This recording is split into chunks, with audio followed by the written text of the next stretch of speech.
911 location of your emergency. Breaking news out of North Idaho. Moscow police are investigating a homicide on King Road. Is she breathing? No. So 5'10", all black. Could you see what color his eyebrows were or anything like that? No, I don't remember what his eyes look like either. Officers discovered the bodies of Ethan Chapin, Xana Kernodle, Maddie Mogen, and Kaylee Goncalves, but no weapon has been located at this time. Arrested. That's 28-year-old Bryan Kohberger in custody today. Mr. Kohberger allegedly stalked one of the victims. That's false. We do not have evidence that the defendant had direct contact with 1122 or with residents of 1122, but we can put his phone in that area. There are many residences in that area. It's a dense population of mostly college-related occupants. Everything is alleged.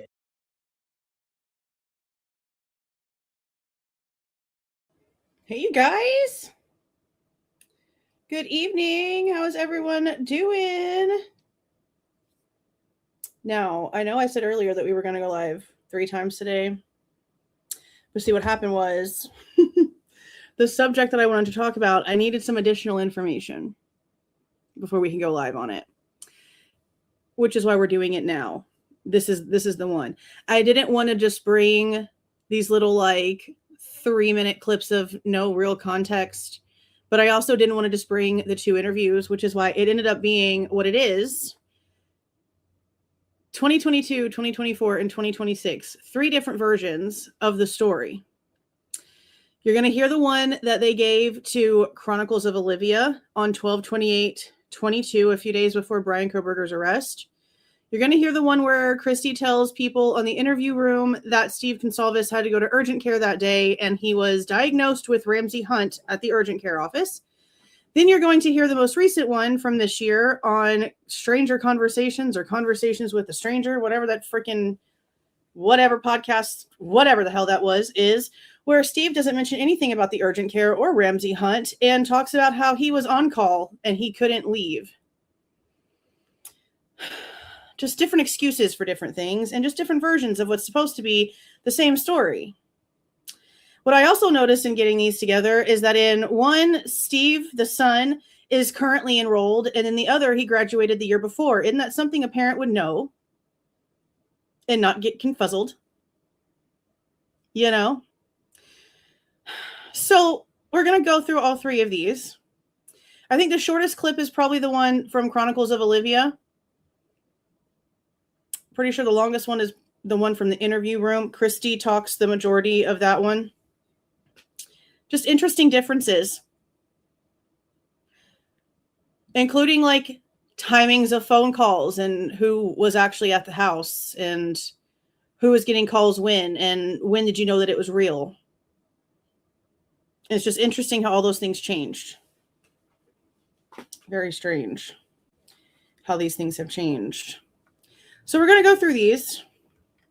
Oh my gosh, Tammy Lynn, $99.99 again. You did that earlier today. Oh my gosh. And you helped so much with the cat. Thank you so much. I very much appreciate you. Thank you so much. Thank you for being a member for 7 months, Joe Mom. Yeah, it's definitely been longer that you've been around. I know that for sure. Thank you for the jewels, you guys. Oh, $49.99 from Kim. Thank you so much. I was hoping you'd be live yesterday on my birthday so I could gift this to you from one mama to another. We got your back. Well, happy late birthday.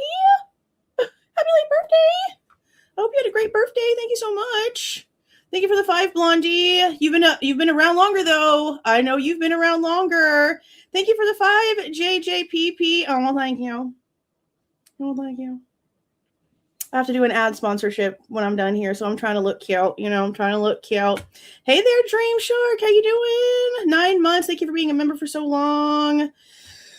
Okay. I'm going to pull up where I put these together.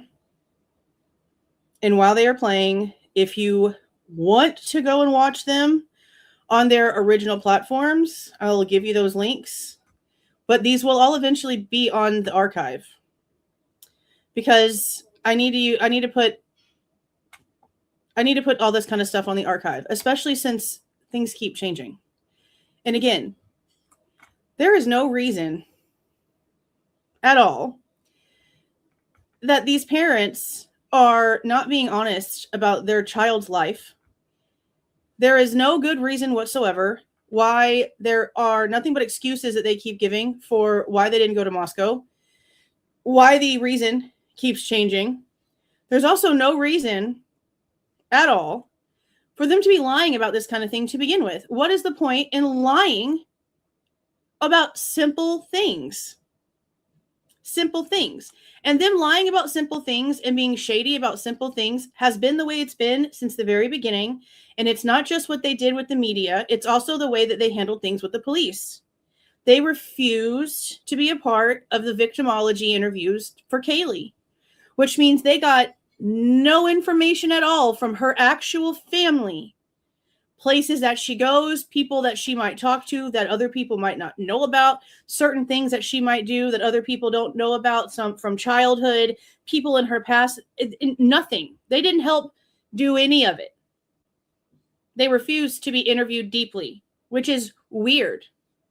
And it went on into the courtroom. They did not want to cooperate with the police, but they threw a temper tantrum like a 2-year-old toddler when they were refused information. And the gag order put a wall between them and the information that was being talked about in the investigation because they would not listen. So it's funny how Steve comes out here and he says, oh, you got to follow the rules and we got to make case law. Well, maybe some case law should be made about parents like you that don't cooperate, that do shady shit and lie about their kids. Because that's weird to not want to help find your daughter's killer, to not interview with the police, to not give them information that might be pertinent. Remember, they didn't know shit about a stalker. They said on November 23rd, when they did an interview with Steve, son Steve, and Olivia, they had no clue about any of it. None of it. Now they want to come out here and be like, oh yeah, we knew. No, you didn't. You told us already that you didn't. So you're lying about things you actually knew about your daughter. Is that why they didn't actually do the interviews? Because they couldn't answer any questions? Probably. I mean, it seems that way. We're just talking about what we're observing out in the real world. That's all we're doing. That's all we're doing. Thank you for the 2, Sheila. Did you get your stretch plushies? No, I haven't checked them out yet. I have to get in my email. Let me look at them right now. Let me see them.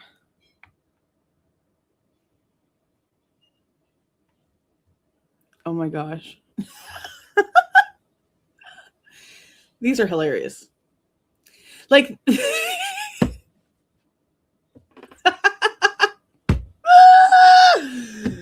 okay, hold on. I gotta show you all these. Oh my gosh. These are hilarious. Okay. Like it's really just like my face. Like, why does my face look like this? But it's accurate at the same time. Hold on. Okay. It's funny as shit. Hold on. Make sure it's doing the right thing. Okay. Ready? Look at my face.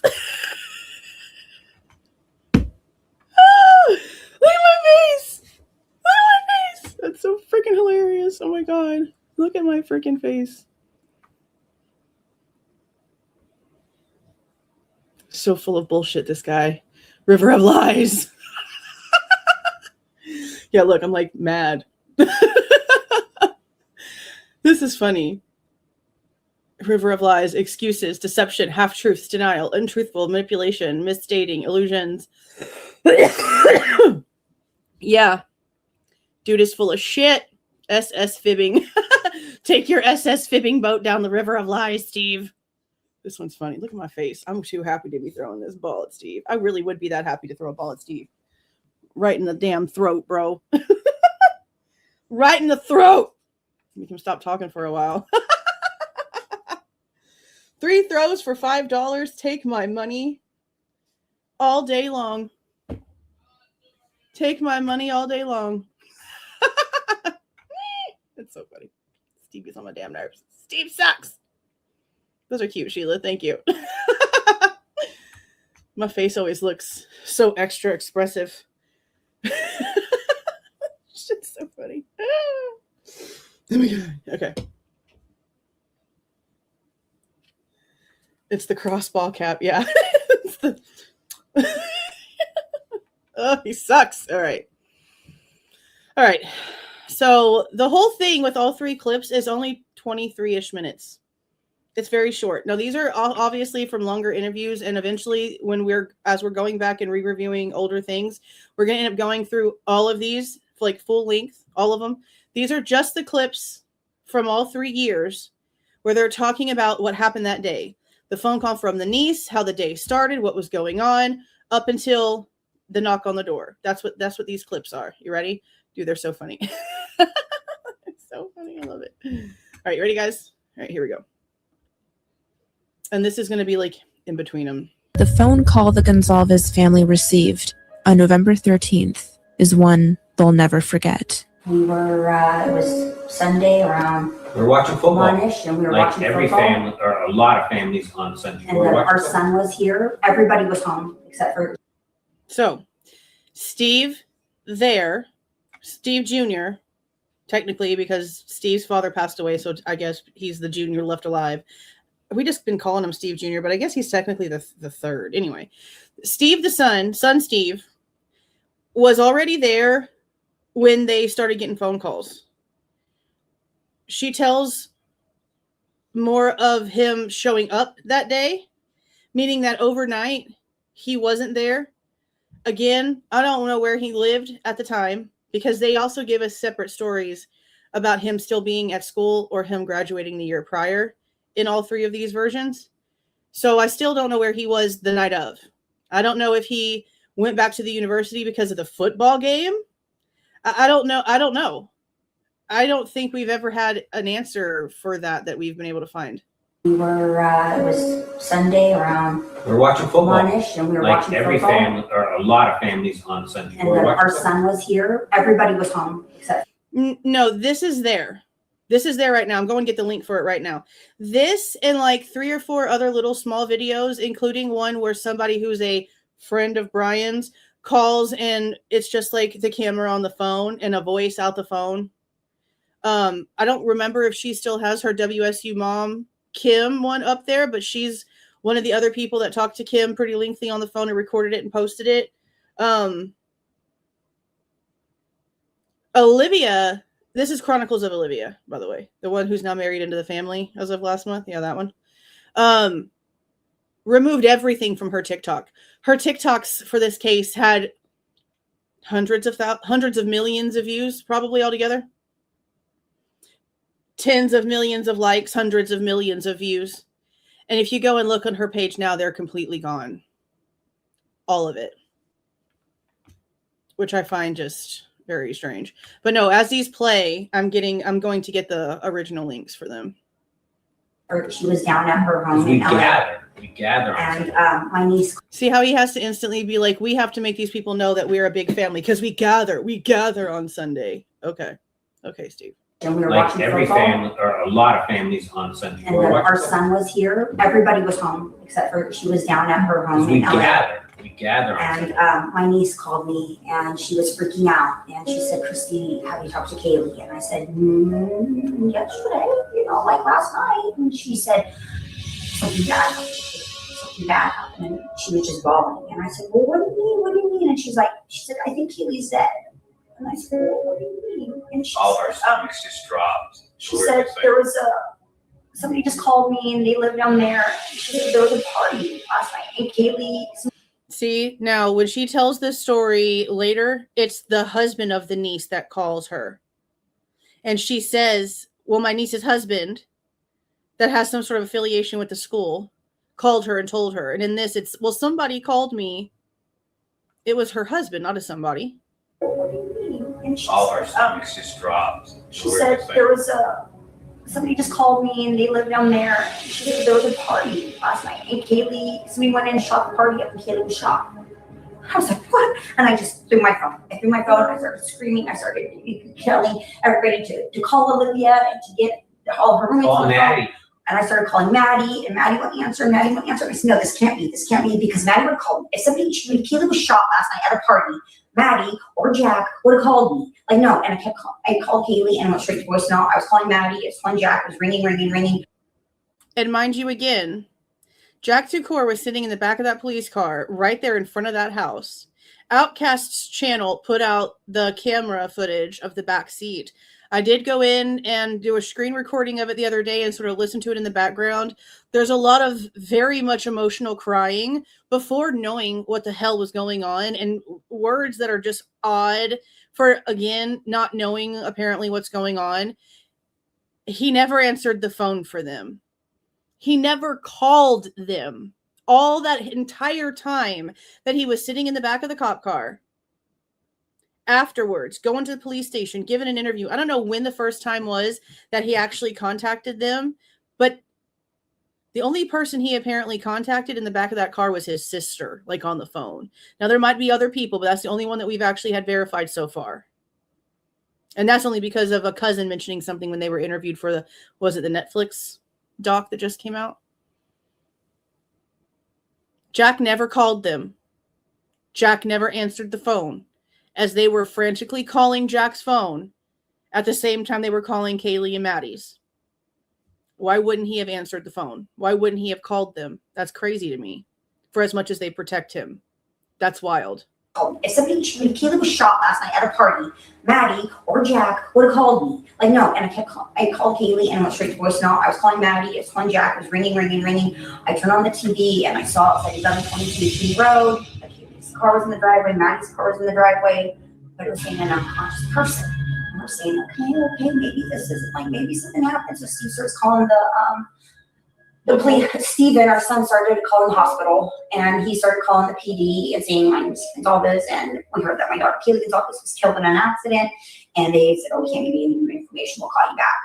Well, we just, next thing you know, some more phones started ringing. Our daughters came running down, 16 and 17 years old, and said, Mom, somebody just called me and said that Kaylee's dead. And we're like, what? Like, who was it? She's like, I don't know. It's somebody that they're there and Kaylee's dead. And we were like, oh my God, like, this can't be, and it's just very, very, very dramatic. These protocols have to be updated. Yeah. These protocols of somebody showing up at your door 10 hours later is ridiculous. Because we had hours of panic. They were not listed in Kaylee's emergency contact information for the university.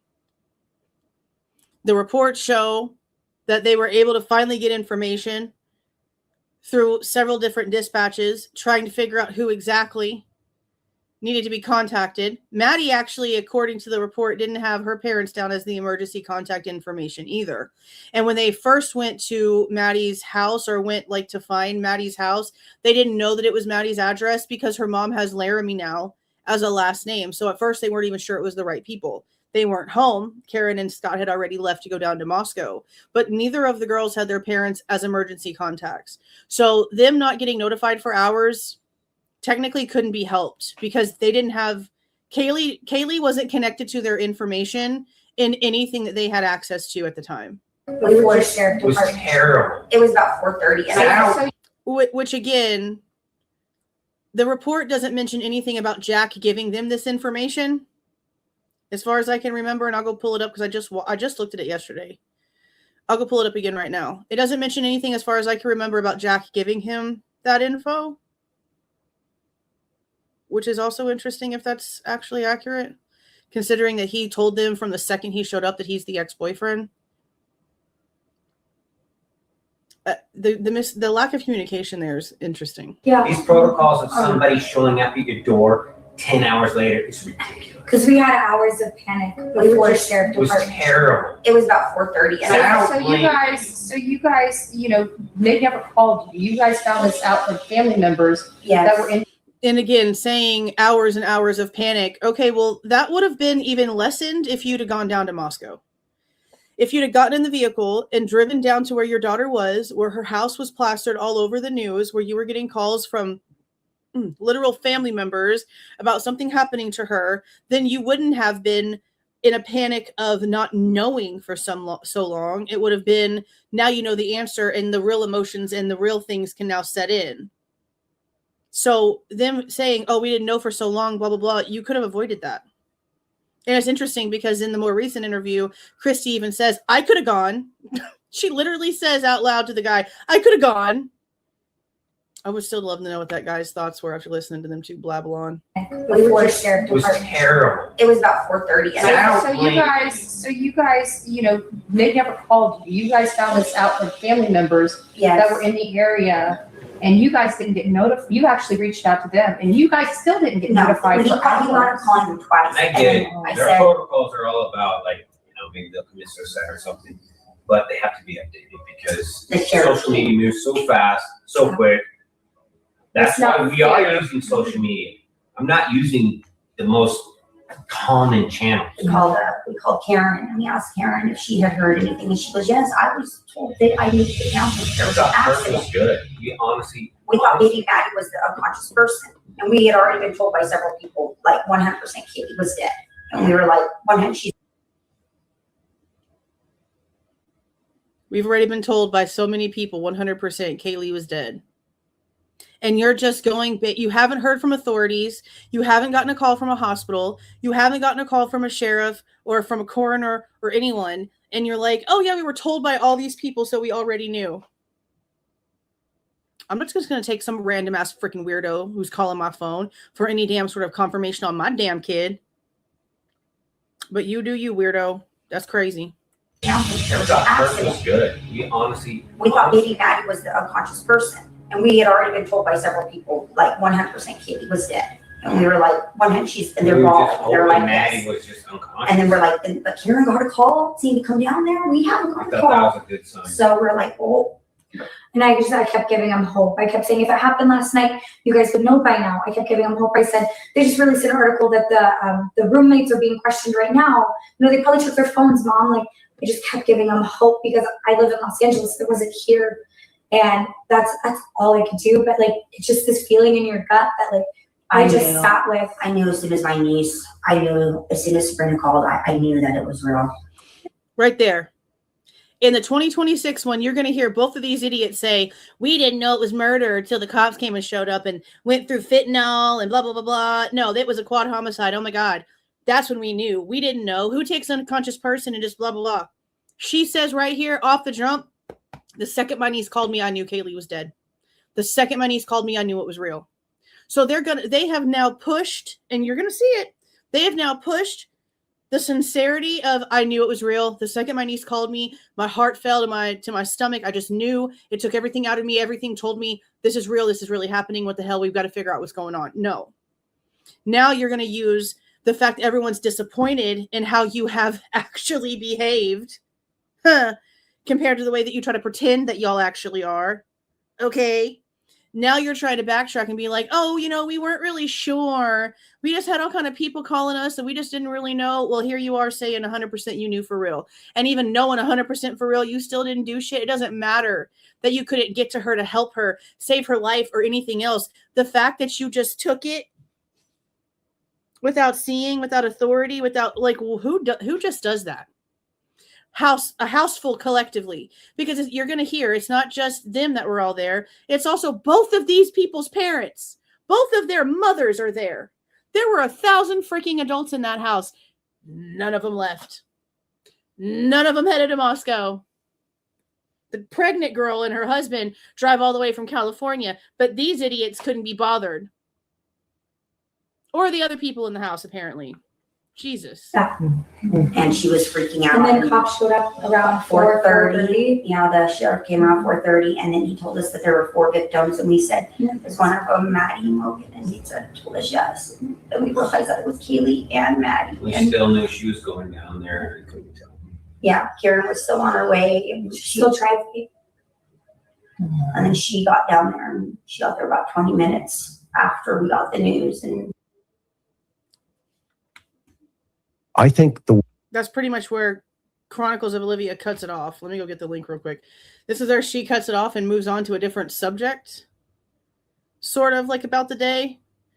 And I still find it ridiculous because they could have called Karen and said, the police just came and knocked on the door. We have some more news. We now know what's going on. Can you pull over so that we can talk?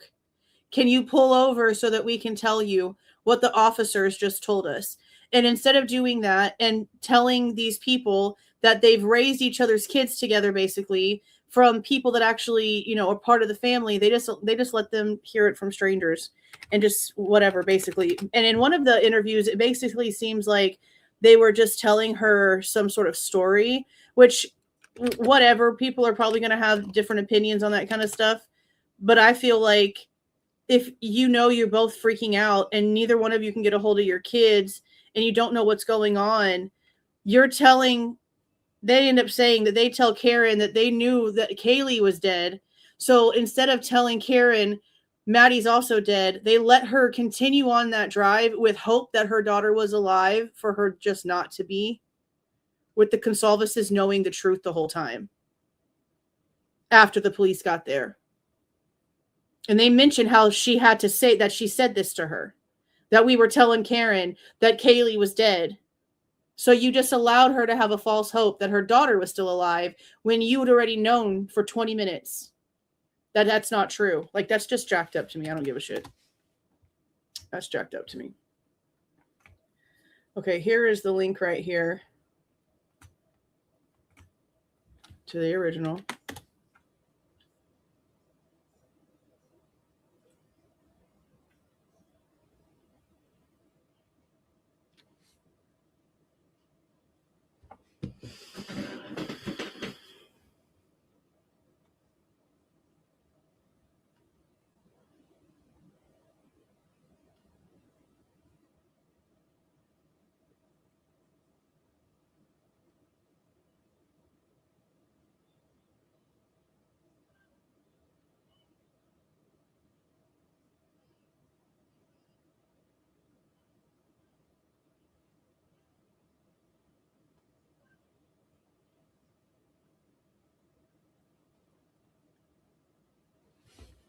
Hey, dumb bitch. You subscribed for 5 minutes just for no one to give a fuck. Like, that's actually pathetic. You're the one who needs a better hobby. Because, damn. Talk about a miserable dumbass.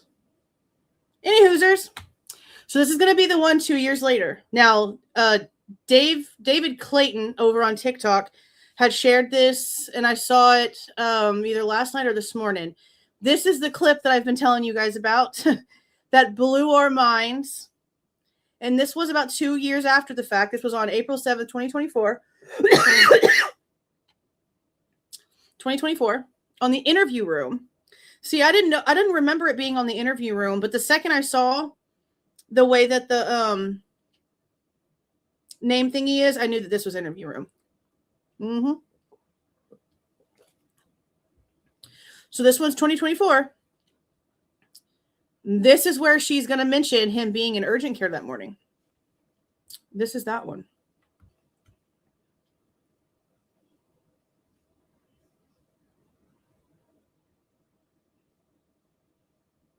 Okay, here we go. Are you able to talk about that?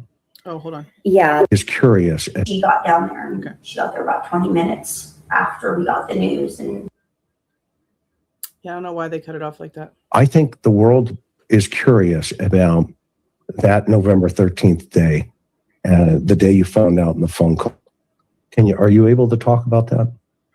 It's yeah, early, that day is that day was started out as a very odd Sunday in the first place, because he was sick, and he's never ever sick. Never been to the hospital my entire life, and it wound up being Ramsey Hunt, so he had like this crazy rash on his face that started in his ear all the way down the nerve, and that morning woke up with his face all swelled up and was like, there's something wrong. I think I actually need to go to urgent care. And I was like, that's crazy. If you're saying that, this is serious. So that's how the morning started out. So came home. They diagnosed him with Ramsey Hunt, and he was in a lot of pain. But our son came over, and they were watching the football game. And so, was this? Did she say early hours in the morning? Let me go back. So I'm trying to find that report again. I think the world is curious about that November 13th day, the day you found out in the phone call. Are you able to talk about that? Yeah, that day is, that day was started out as a very odd Sunday in the first place because he was sick and he's never, ever sick. Never been to the hospital my entire life. And it wound up being Ramsey Hunt. So he had like this, crazy rash on his face that started in his ear all the way down the nerve. And that morning woke up with his face all swelled up and was like, there's something wrong. I think I actually need to go to urgent care. And I was like, that's crazy. If you're saying that, this is serious. So that's how the morning started out. So came home. They diagnosed him with Ramsey Hunt, and he was in a lot of pain. But our son came over, and they were watching the football game. And me and his mom and my mom started getting out Christmas decorations because I was like, let's decorate. Let's start decorating for Christmas. My niece called, and she was very frantic, and she was asking me if I had talked to Kaylee. And I was like, yeah, I had just talked to Kaylee the night before. I mean, this is around 1:30-ish. I felt like I had just talked to Kaylee, last night. And she's like, no, recently, Aunt Kristi, really recent. And I was like, no, why? And she said, Aunt Kristi, something bad happened to Kaylee. And I said, what do you mean? And she said, I don't know the details, but I heard that there was a party last night and that Kaylee got shot at this party. That was the initial. And I was just like, what? I threw my phone across the room. I started yelling to Steve and my husband and my son and my mother-in-law and Steve and my husband and my son and my mother-in-law. She needs to slow down. That was the initial. And I was just like, what? I threw my phone across the room. I started yelling to Steve and my husband and my son. Kristi, their daughters that were minors were old enough to stay home alone, and they were driving probably. For sure, one of them was. One of them was a mother already. One of their younger daughters had a daughter, or a kid. I don't know if it's a girl or a boy, at 15 or 16. She's talked about it on her TikTok. There was no one there that needed a supervision. There was no one there that needed a freaking babysitter. Everyone in that house was capable of doing something besides sitting there. And they chose not to. Even Steve didn't need a damn babysitter. Even if the Ramsey Hunt thing was actually, causing issues and he was in a lot of pain, blah, blah, blah, blah, blah. He's a grown-ass man. If he felt like he couldn't go, somebody else could have driven. And he could have sat passenger princess. It's dumb. And the more that they've told, the more what the hell we think about it. Because it makes even less sense that they didn't move. That's why it's hard for me to have any sort of sympathy, because they can't keep consistent stories, which means they're lying. Why are you lying? And this is not, it was traumatic, so they're not remembering correctly. Nay. That is not what this is. That is not what this is. At all. Okay? Maybe portions of the timing in between calling Karen Laramie on the phone and the police getting there, blah, blah, blah, that kind of thing. I can see inconsistencies. I can see there being a timing mix-up. I'm not stupid. I understand there are certain things that probably are. They'd probably have that even if they weren't trying to freaking cover up something else. The problem is that there's multiple stories about the reasoning for them not going, not just timing inconsistencies. Why can't we get one thing out of these people that doesn't change? Nothing they have told us about their family dynamic or anything else has been true. Why is that? And why do they push so hard for that facade to be what's out here? You don't lie from the very beginning, just like Dylan shouldn't be lying from the very beginning. You lied to the police from the very beginning. What are you not telling the truth about? What are you not being honest about? It goes all the way around. Shot at this party.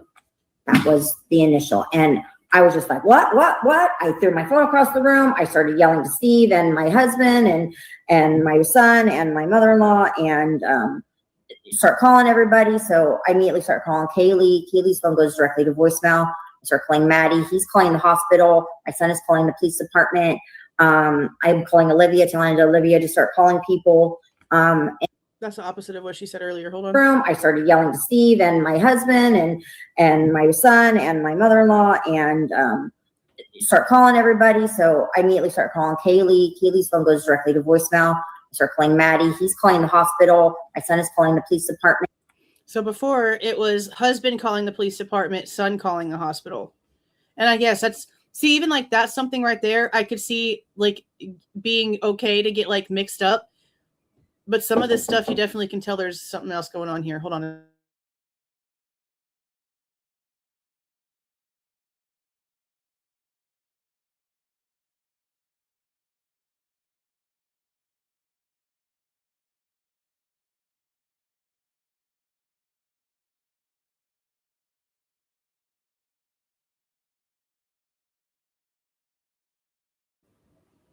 Okay. Yeah, there's no way that you have, urgent care, Ramsey Hunt, pain, all these things, and then, I was on call. So if you're on call and you go to urgent care, you're supposed to call your boss and let them know that you're at the freaking urgent care. Therefore, if you're at the urgent care, you're indisposed and you can't be on call. It's like they didn't think that we were going to give a shit enough to even pay attention. That's crazy. That was the initial. And I was just like, what? I threw my phone across the room. I started yelling to Steve and my husband and my son and my mother-in-law and start calling everybody. So I immediately start calling Kaylee. Kaylee's phone goes directly to voicemail. I start calling Maddie. He's calling the hospital. My son is calling the police department. I'm calling Olivia, telling Olivia to start calling people. And Maddie's phone, nobody's answering. It's ringing. That's another thing. Like, I figured that they would be like, it looks like Ramsey Hunt, but we really can't diagnose you because you need to go see a specialist. That's kind of like what I figured too, but they've always put it like that, which is interesting. Ringing. I'm calling Jack. It's ringing. I get Olivia on the phone, our oldest daughter, and she's like, Mom, like, you got to calm down. Like, if Kaylee was shot at a party last night, Maddie or Jack would have called you. Like, something's just not right. And I'm like, Sabrina is not going to call me and tell me this. Like, something's wrong. So we turn on the TV. Well, we turn the channel and we see live news coverage at Kaylee's house, 1122 King Road. Kaylee's car in the driveway, Maddie's car in the driveway. It's sectioned off and it says unconscious person. And if you hear unconscious person and your daughter's house is flashing across the screen, is that not enough? Like, I hear paper cut and my daughter's house is across the screen. That's going to be enough. I mean, that might be a little exaggerative, but it's on the same level of what the hell. Like, the more that they say, it's just like, how much more of a clue did you dumb shits need? Did you literally need somebody to call you and say, Steve, Kristi, get in the car, turn on the engine, and drive to Moscow? It's like they literally needed the instruction and were refusing to bother until they got it. That's crazy. That's absolutely insane. King Road. Kaylee's car in the driveway, Maddie's car in the driveway. It's sectioned off and it says unconscious person. And we were just like, okay, yeah. What does this mean? That part. Get that off? That part. No unconscious person is coming on the news. That right there should have been enough to be like, well, that's kind of weird, unconscious person, but it's all over the place and 25,000 people are calling us, including my niece telling me that we're going to hear later. Her husband is calling and telling her this stuff. Just too much. And the police department was telling Steve, we don't have any information. That name isn't familiar. The hospitals are telling our son, we don't have anybody by that name. Well, within the next couple hours, our daughter started getting phone calls. Because she damn sure just said, and it was cordoned off. Isn't that what she said? Meaning they saw the damn police tape and still didn't go? Man. Car in the driveway. It's sectioned off. Yeah. And it says unconscious person. And As a matter of fact, let's look at that real quick because I did pull that up.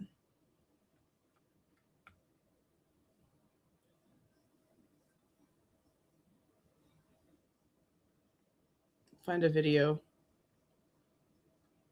Something quick.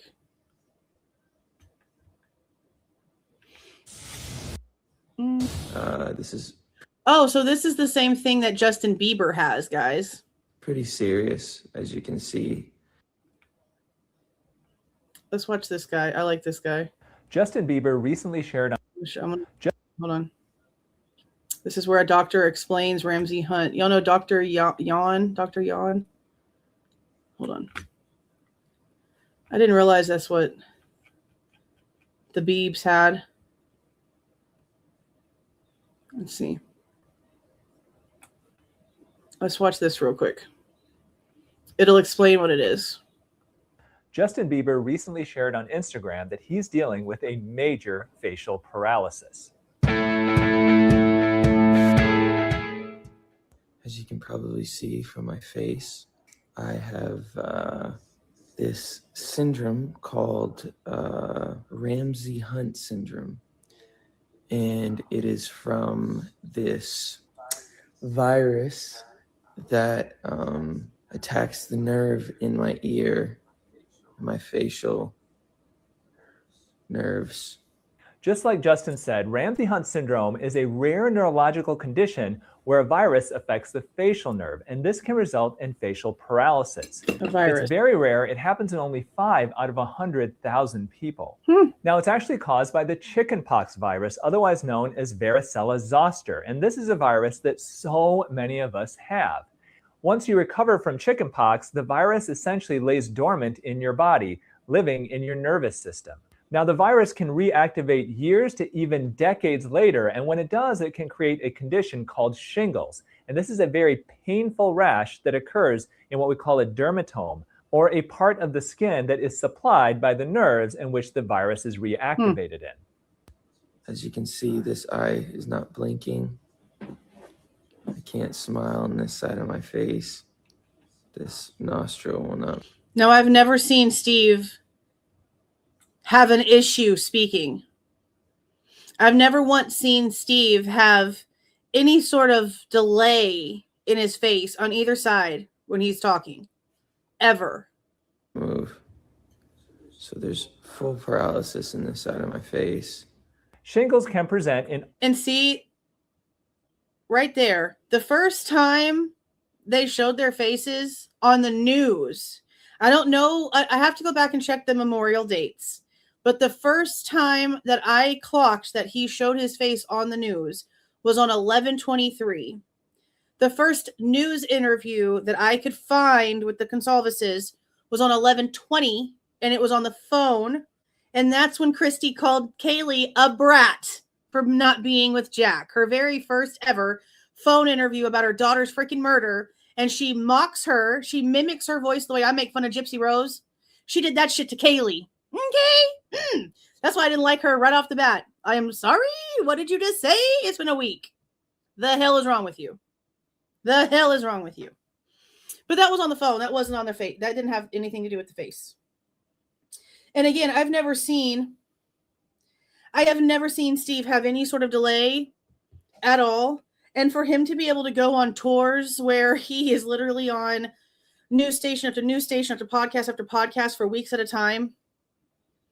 Interesting. It's just interesting. All different parts of the body, and as you can see here with Justin, it most likely presented in the face and neck region. And if it affects the face, then it can also affect and damage the facial nerve. Now, the facial nerve is the nerve that supplies all of the muscles of facial expression, and you have a main branch on each side of the face, basically covering half of the face. Now, if the main trunk of the facial nerve is not working, then you can get paralysis of entire half of the face. And you can see here with Justin, it's on his right side, but the left side of your screen. Congratulations. That's going to help so much. I've heard about that. For parents to be able to get things for their autistic kids that help them learn and calm down, all that kind of stuff. That's awesome. It takes some people, it takes a while for them to get approved. Congratulations. That's great news. Ramsay Hunt syndrome can also present with severe pain, and in Justin's case, probably scarier, is you can get hearing loss on that side of the face. Now, obviously, this can be devastating for a musician like Justin. I gotta go get my rest on so that I can get my face back to where it's supposed to be. So aside from rest, what can Justin do to make his condition better? Well, there are two main medications that are used with Ramsay Hunt syndrome. And the first type of medication is a steroid. Steroids like prednisone, if given early, can help reduce inflammation, and this may help his symptoms to resolve more quickly. Now, if you look at what triggers Ramsay Hunt shingles, one of the common triggers is severe physical or emotional stress. High stress levels can lower your body's immune defenses, like a sudden situation happening, emotional distress, anxiety, shingle outbreak, you know?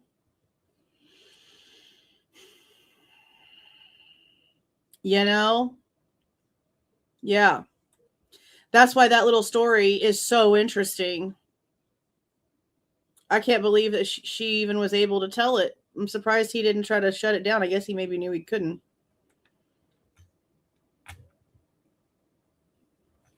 Just all very interesting, you know. It's all very interesting. Is not going to call me and tell me this, like something's wrong. So we turn on the TV, we turn the channel, and we see live news coverage at Kaylee's house, 1122 King Road. Kaylee's car in the driveway, Maddie's car in the driveway. It's sectioned off, and it says unconscious person. And we were just like, okay, what does this mean? Can you get that off? And the police department was telling Steve, we don't have any information. That name isn't familiar. The hospitals are telling our son, we don't have anybody by that name. Well, within the next couple hours, our daughter started getting phone calls, and people started texting them saying, oh my God, I'm so sorry, but that, you know, your sister was killed. Just from random, you know, people, my name is such and such, I'm a neighbor. We were just like, what in the world is going on? And, you know, no answers. And about 5:30 that evening, the sheriff. We had a call before. We had a neighbor call us and tell us that it was true. About 10 minutes before the sheriff came, one of the neighbors down there of the girls called one of our daughters. I don't know if it was Autumn or Aubrey. And you gotta watch her, bro. When her hand hits her ear or her cheek, when she's saying something, that's a tell, we've learned. No answers. And about 5:30 that evening, the sheriff. We had a call before. We had a neighbor call us and tell us that it was true. About 10 minutes before the sheriff came, one of the neighbors down there of the girls called one of our daughters. I don't know if it was Autumn or Aubrey, and said, I want to tell you I'm a neighbor, and Kaylee and Maddie are both dead. And Aubrey, it was Aubrey, and Aubrey was like, I was just told, and we're like, who told you? And she said she's the neighbor, and she said that Kaylee and Maddie are both dead. And then about 10 minutes later, the sheriff came. And so how many hours was that approximately to when you first? I know you were getting intermittent, you know, messaging in between, and there's kind of almost, and correct me if I'm wrong, it's almost like this. Well, no, not yet. No. And then all of a sudden, it's a. It was about 4 hours. Yeah. Okay. It was. And was that your local sheriff? And she said that Kaylee and Maddie are both dead. Aubrey, I don't know if it was Autumn or Aubrey, and said, I want to tell you I'm a neighbor, and Kaylee and Maddie are both dead. And Aubrey, it was Aubrey, and Aubrey was like, I was just told, and we're like, who told you? And she said she's the neighbor, and she. Sorry, I'm like coughing my head off all of a sudden. My allergies been really bad since like last night. I gotta go find my cough drops here in just a second. So, have we ever heard in an interview who this was? Have we ever heard in an interview any of them that were interviewed claim that they were the ones who called the little sisters? Now, Mabbitt called Aubrey a few days later to tell them on the phone some of the wounds, which is also a different story that we get to, because Kristi says something either in this one or the next one about Steve coming home. And that's when they found out about the means of death not matching, you know? So, I mean, it's just a little crazy to me. I don't know who this person was, and I don't know if it was social media. I don't know if it was a phone number. All I know is that they've said several times that multiple people were calling them on social media. Multiple people were calling both of the young girls. My thing is, how come they're not mentioning anything about Steve getting calls? Their son, the one who still had connections to the university, according to half of their story. Because again, in one story, he was still at the school, and in the other story, he graduated the year before. So how come nobody was calling him? It's just the two girls that are getting calls by strangers, and not the old University of Idaho student getting calls from people he was in class with the year prior that are still there. It's just a lot. It's a lot to take in how different everything is and how make no sense a lot of this shit is. We had a call before. We had a neighbor call us and tell us that it was true. About 10 minutes before the sheriff came, one of the neighbors down there of the girls called one of our daughters. I don't know if it was Autumn or Aubrey, and said, I want to tell you I'm a neighbor, and Kaylee and Maddie are both dead. And Aubrey, it was Aubrey, and Aubrey was like, I was just told. And we're like, who told you? And she said she's the neighbor, and she said that a girl. Okay. That Kaylee and Maddie are both dead. And then about 10 minutes later, the sheriff came. And so how many hours was that approximately to when you first? I know you were getting intermittent, messaging in between, and there's kind of almost, and correct me if I'm wrong, it's almost like this.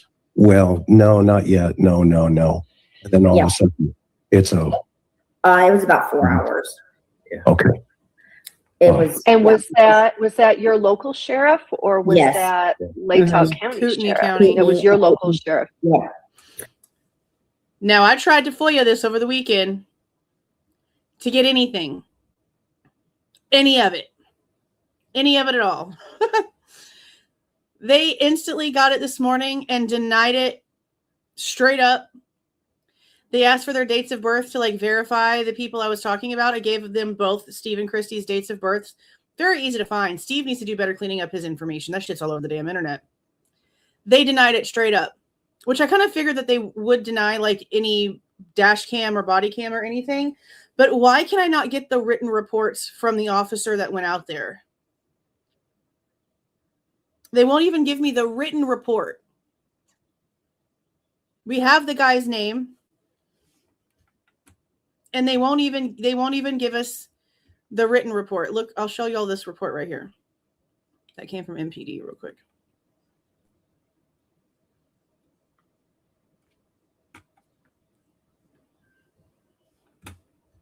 This was written by John Lawrence. So, the older guy that walks around the house and then goes into out the backyard. Or not out the back slider, but goes to the back slider and starts talking to that officer.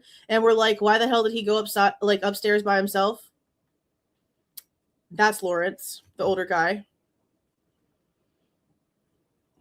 I have got the freaking hiccups so bad. Oh my God. Okay.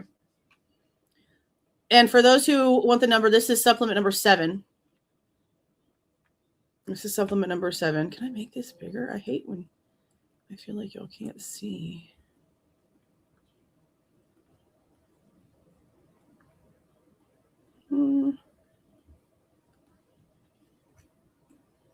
Okay.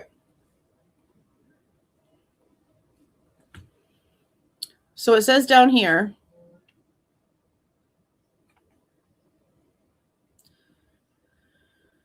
okay, at about 14:23 hours, J.K., which is Jeff Kernodle, the father of Xana, arrived at the police department. He was informed of Xana's death by Captain Dollinger. I'm going to take some Claritin or something. Gee. Captain Barrett asked me to take care of the death notifications for Maddie Mogen and Kaylee Goncalves. Captain Barrett provided me with the information the university had on file for Mogen and Goncalves.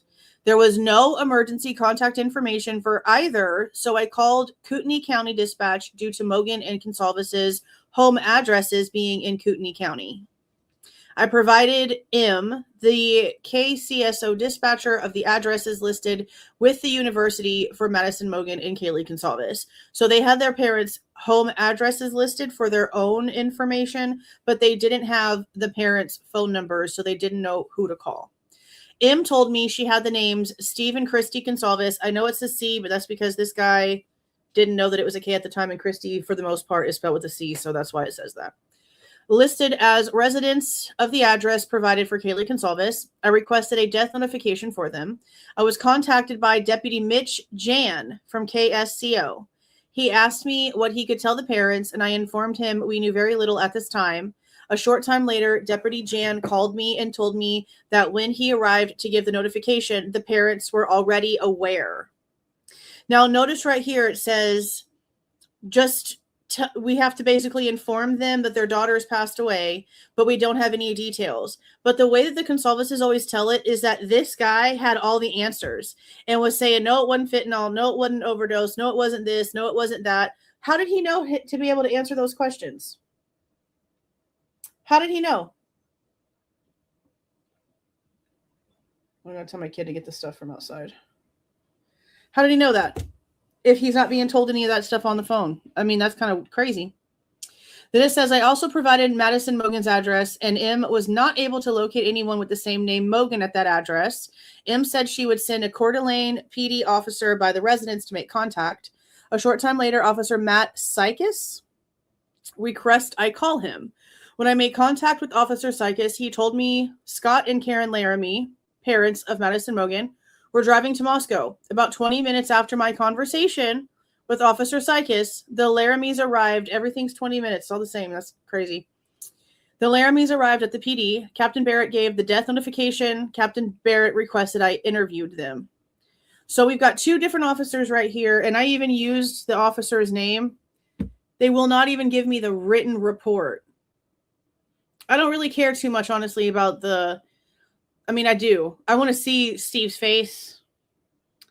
And I want to see exactly what it is that they said. Because for them to be like, well, they already knew what was going on. And to them use the police not coming to knock at the door as the reason why they didn't do anything. But then the officers that come and knock at the door are like, oh, they already knew. That just makes them look even more ridiculous. Makes them look even more ridiculous.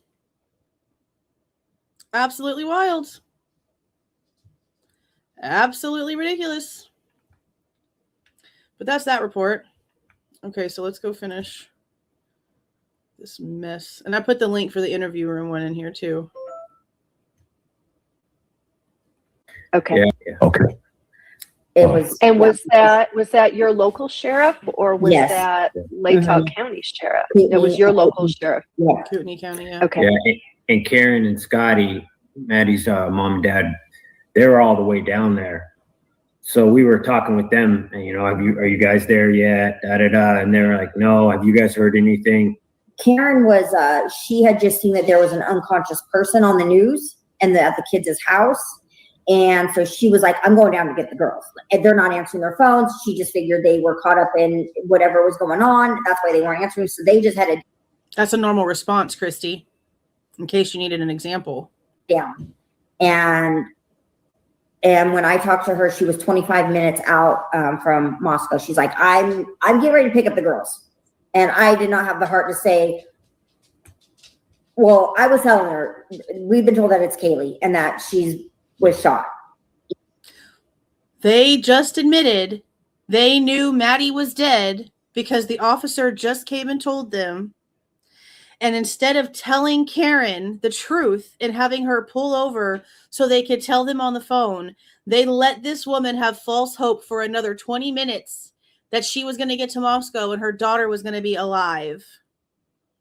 Because she didn't want to tell her. Because she just couldn't do it. Well, you're a shit person. 20 minutes of not knowing the truth and being lied to by somebody. To your face, technically to your face, on the phone, to your face. That's crazy, man. That's crazy. I don't give a shit. That's crazy. Went on. That's why they weren't answering. So they just headed down. And when I talked to her, she was 25 minutes out from Moscow. She's like, I'm getting ready to pick up the girls. And I did not have the heart to say, well, I was telling her. See, she knows right here. Damn, I just said something and now I got to figure out how to save this. I didn't have the heart to tell her that Maddie was dead too. So I just gave her false hope until she got to the police so a stranger could tell them. You mean the same way that Dylan took no responsibility for every damn thing and called somebody else open to discover the bodies? Does anybody know how to do anything at all around here without skirting around to somebody else? I mean, seriously. Not answering their phones. She just figured they were caught up in whatever was going on. That's why they weren't answering. So they just headed down. And when I talked to her, she was 25 minutes out from Moscow. She's like, I'm getting ready to pick up the girls. And I did not have the heart to say, well, I was telling her, we've been told that it's Kaylee and that she was shot, you know, and she's just like, I'm going. So did my words evade your ears? I have said every single time that they could have told her to pull over. Very simple words. I need you to pull over. We just got a knock from the police. We just spoke to a sheriff. I need you to pull over. Understand? Understand? Jesus Christ. Listen before saying something that makes no sense. Telling someone who's driving that the child is dead is not a kindness. Yes, it is. Because you're not lying to that person and giving them false hope for another 20 minutes that they're going to walk into that police department and see their daughter sitting there. Pull over. We have to talk. Is that too hard for people? I mean, shit. Kristi, I'll be there soon. And we were just kind of frozen. We didn't really know what to do. And then the sheriff came and he said that it was a quadruple homicide. And we brought up the shooting. We'd heard somebody said fentanyl and stuff. So yeah, somebody said that they had OD'd. And thank God he did that. I'm so glad that he. See, but how did the officer know to answer them that way? If the original report that we just read said that he told the guy, we don't really know a lot. You're basically just telling them, you're verifying and confirming to them that we know their daughter's body is in that house. Not her body is in that house. So how is he able to run down and say, no, it wasn't fit. No, it wasn't this. No, it wasn't a shooting. How did this guy know? It doesn't seem like he was given that information, but we know they don't write these reports properly or with enough detail. So I guess maybe that could be why. And we brought up the shooting. We'd heard somebody said fentanyl and stuff. So yeah, somebody said that they had OD'd. And thank God he did that. I'm so glad that he just, I guess so many people just won't be honest with us, but he was like, no. Especially somebody who uses my daughter's death as sympathy for them. You know? Mm-hmm. No, Mr. Gonzalez, that's not true. See, did he just say his name wrong? Hold on. I think this is where I heard him say Gonzalez several times, but I could be mishearing it. It's interesting when you say certain things wrong. That's one thing. When you say your own last name wrong, that's a little bit different. So let's listen to this again. He did that. I'm so glad that he just, I guess so many people just won't be honest with us, but he was like, no, Mr. Gonzalez, that's not true. Mr. Gonzalez, it's hard to, I need to hear it again. He did that. I'm so glad that he just, I guess so many people just won't be honest with us, but he was like, no, Mr. Gonzalez, that's not true. This was a homicide. Maybe he did say it right. It's just he's kind of, I don't remember Steve looking like this. That's something I noticed in this interview. This, whatever this is, I don't remember Steve looking like this. Swollen, I guess, could be a word for it.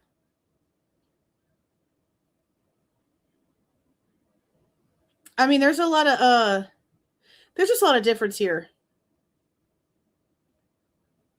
from what we're used to, I guess. I just don't remember him looking like this, I guess. Said, here's the investigator, call him tomorrow. And we were like, tomorrow? And we were like, what do we do? Like, do we need to go, do we go down there? And he's like, no, there's no reason to go down there. We were just like. So we went into action. Wow. all my girls had already. You didn't go into action. Y'all sat on your asses. You didn't go into action.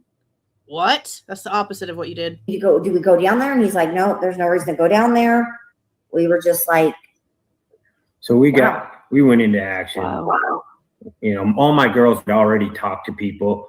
Your girls had already talked to people because people were bombarding your girls. You weren't going into action. Your daughters were being harassed.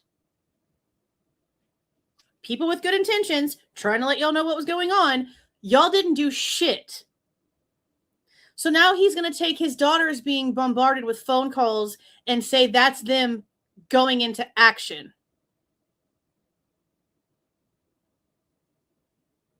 That's crazy, Steve. That's crazy, Steve. Oh, there's no reason to go down there. We were just like. So we went into action. Wow. All my girls had already talked to people. Olivia headed up. She left. She's down in LA. She immediately went. As soon as the sheriff came, I called her and I said, Kaylee's gone. And I said, and Maddie's gone. And so you called Olivia, which is fine. That's your daughter. But you lied to Maddie's mom. It's good to know. Where's to go down there? We were just like. So we went into action. Wow. All my girls had already talked to people. Olivia headed up. She left. She's down in LA. She immediately went. As soon as the sheriff came, I called her and I said, Kaylee's gone. And I said, and Maddie's gone. And she's like, we're in the car. We're heading up. They drove all through the night. And Olivia just went into like straight detective mode. She got that food truck video. She talked to the driver. She got everything. Yeah. She talked to the driver that drove the girls home that night.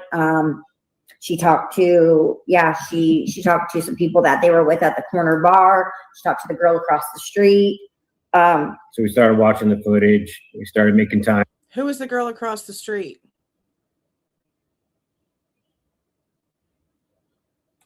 It's difficult to say across the street when the house faces the way that it faces. Because to me, across the street is across the street from my front door.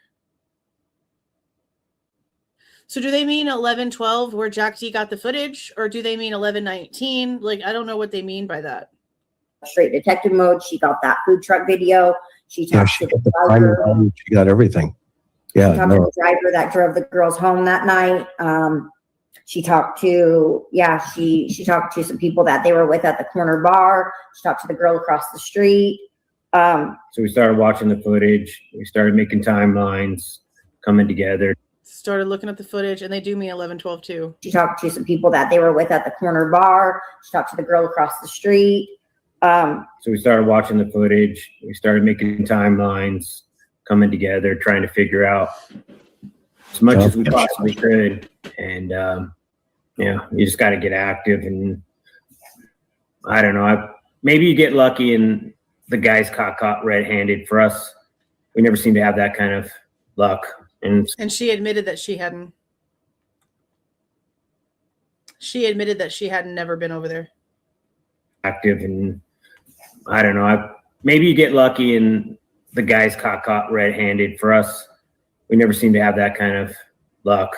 And so I felt like we were going to be in for it, and we needed to do everything as a family to try to help stack this up. It took me, a while after all that. Like, things are a real blur for me for quite some time. But it took me a while to actually come to grasp that there's a murderer.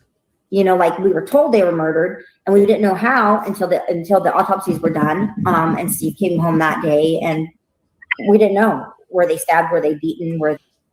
See? So did your daughter get a call from the coroner, from Mabbitt, that you very publicly, specifically named and pointed fingers at, and tell them all of these things as a minor on the phone?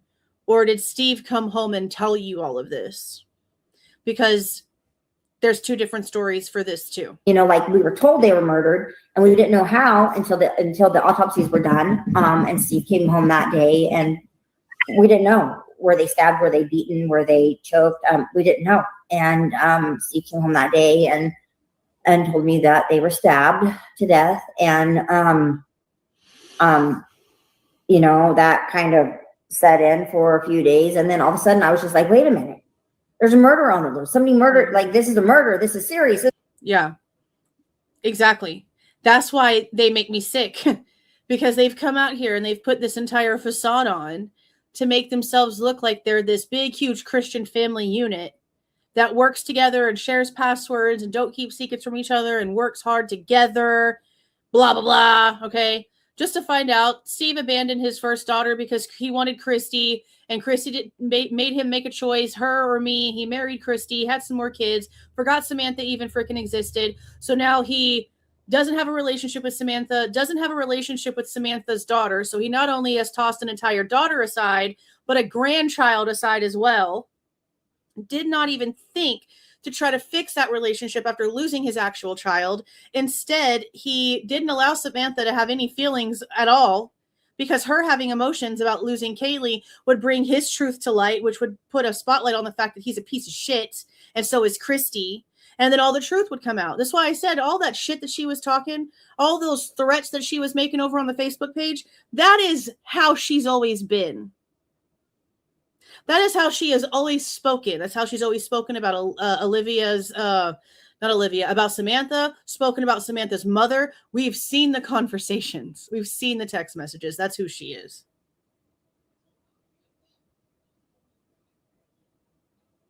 Kaylee wasn't a go-getter because she was raised in a good family to where everyone was go-getters because everyone had equal opportunity, and were treated equally, but also were taught to work hard.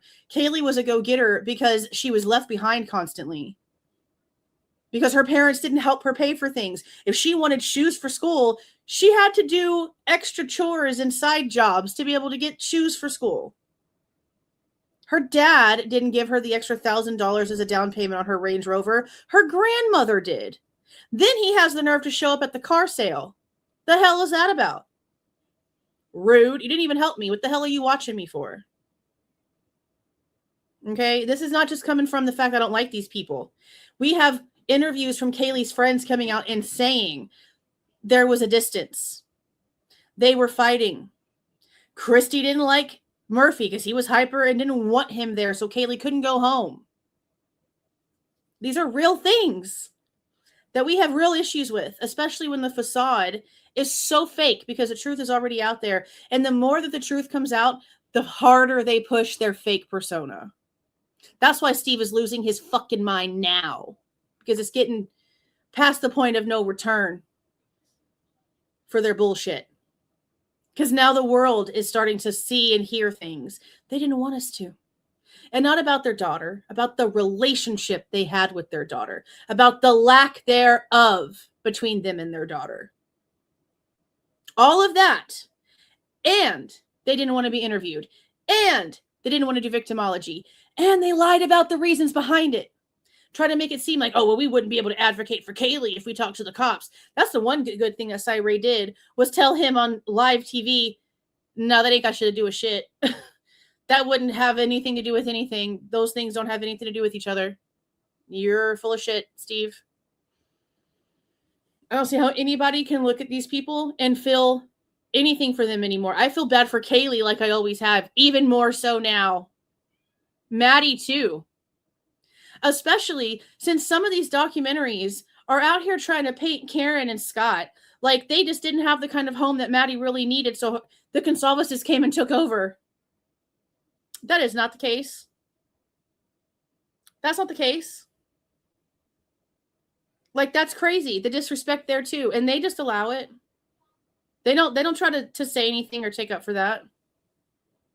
Goncalveses are gross people. All the way around. That kind of set in for a few days. And then all of a sudden I was just like, wait a minute. There's a murder on the loose. Somebody murdered, like, this is a murder. This is serious. This is big. Like, what is going on? Like, we have a murderer to catch, So then it wasn't even like the grief turned to who did this, who did this, who did this, and on top of that, planning, her being cremated and celebration of life, and with investigators, FBI, it was just insane. Where's the dog? Where's Jack? Jack, Jack came over that night. He was here. He stayed a couple of days with us.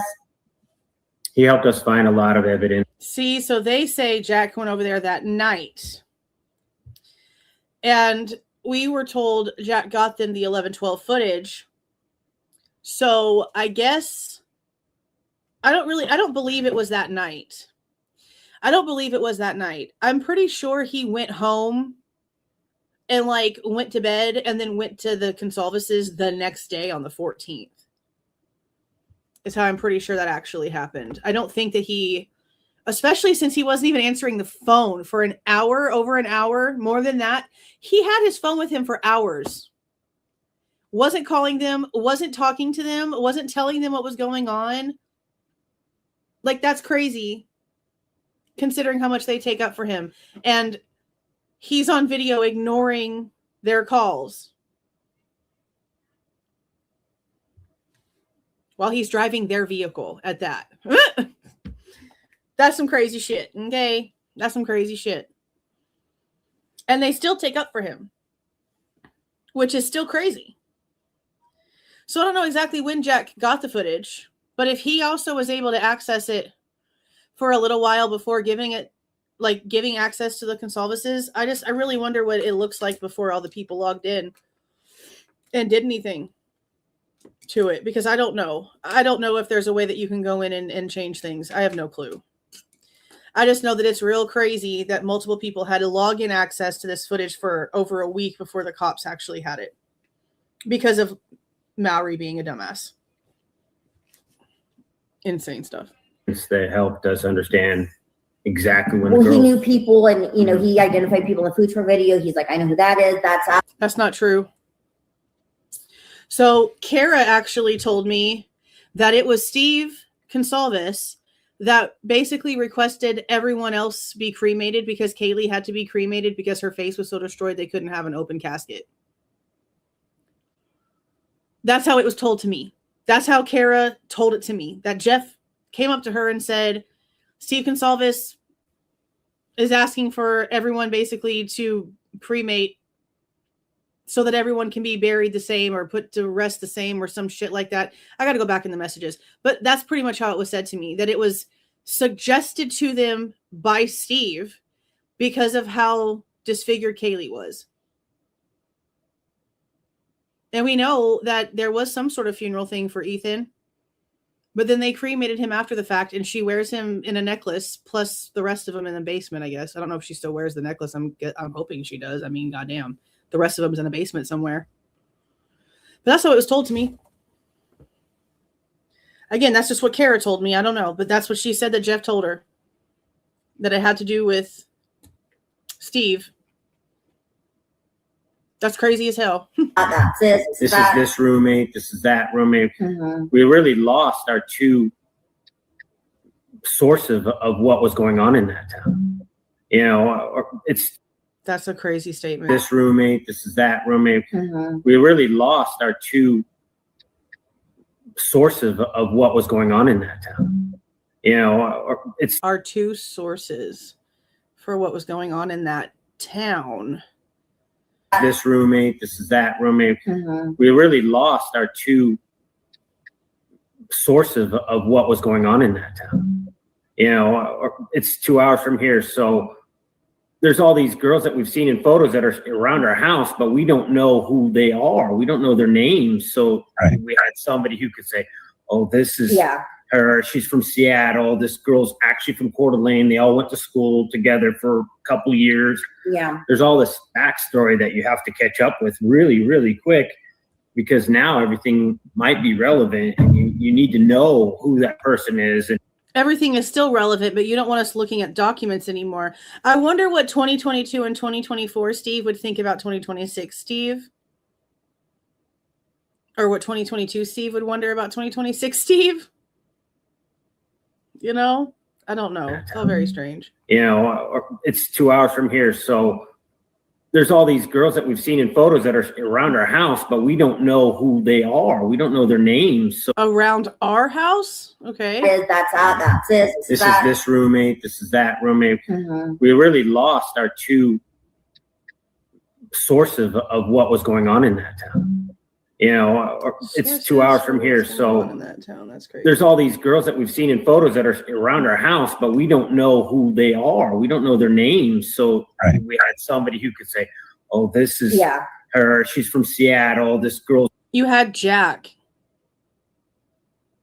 And Jack was literally telling y'all everything the same way he was telling the cop stuff. That's a crazy Photos that statement to are make. around our house, but we don't know who they are. We don't know their names. So we had somebody who could say, oh, this is her. She's from Seattle. This girl's actually from Coeur d'Alene. They all went to school together. They won't for talk to a couple him. years. Yeah. Remember Dylan and Bethany left everyone on a red. Dylan and Bethany never responded to Kristi, never responded to Olivia, never responded to anyone. No, they didn't have them at all. They chose not to answer anyone at all. There's all this backstory that you have to catch up with really, really quick. Isn't that wild? Because now everything might be relevant and you need to know who that person is. Weird. It's also strange the way he markets her. I mentioned this before too. He says stuff like, what a great citizen for the country she would have been and weird shit like that. And I'm just like, that's just weird. The way that you market her like that. It's very strange. Years. Yeah. There's all this backstory that you have to catch up with really, really quick because now everything might be relevant and you need to know who that person is and who they're talking to, who did they just hug, you know, have we talked to everybody? Have we got every bit of information that's possible? So, yeah, I mean, we all tried to stay positive, stay busy and working towards something to help their sisters. And, you know, there's only so much. And you're also having to all of a sudden be thrust into this tornado of grief, yet balance your other children as well as, I mean, I can only imagine what Jack was feeling, you know, I mean, because the people were throwing him under the bus left and right on social media, like he's the guy.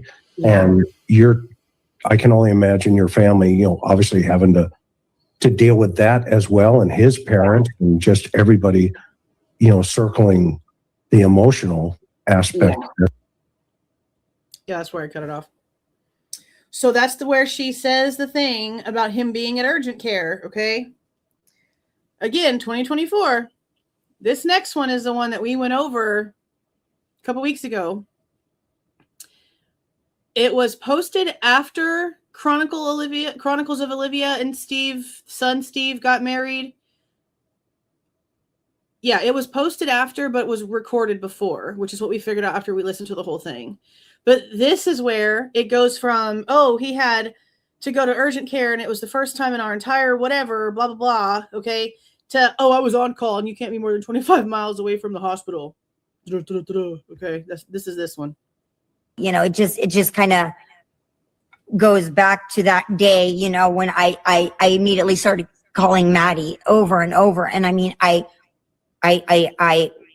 we really felt like something had happened to Kaylee, but we were still holding out, you know, and I was just like, I don't get it. Why is Maddie not answering the phone? Like, answer the phone, Maddie, answer the phone, you know? And it never dawned on me until, you know, the police came. And it never dawned on me until the police came. 2022. As soon as my niece called me, I knew it was real. Which one, Kristi? Did you know it was real when your niece called you telling you all the details? Or did it not hit you in your freaking brain till 5 hours later? Because it can't be both, ma'am. It can't be both. I don't get it. Why is Maddie not answering the phone? Like, answer the phone, Maddie, answer the phone, you know? And it never dawned on me until, you know, the police came and she lies.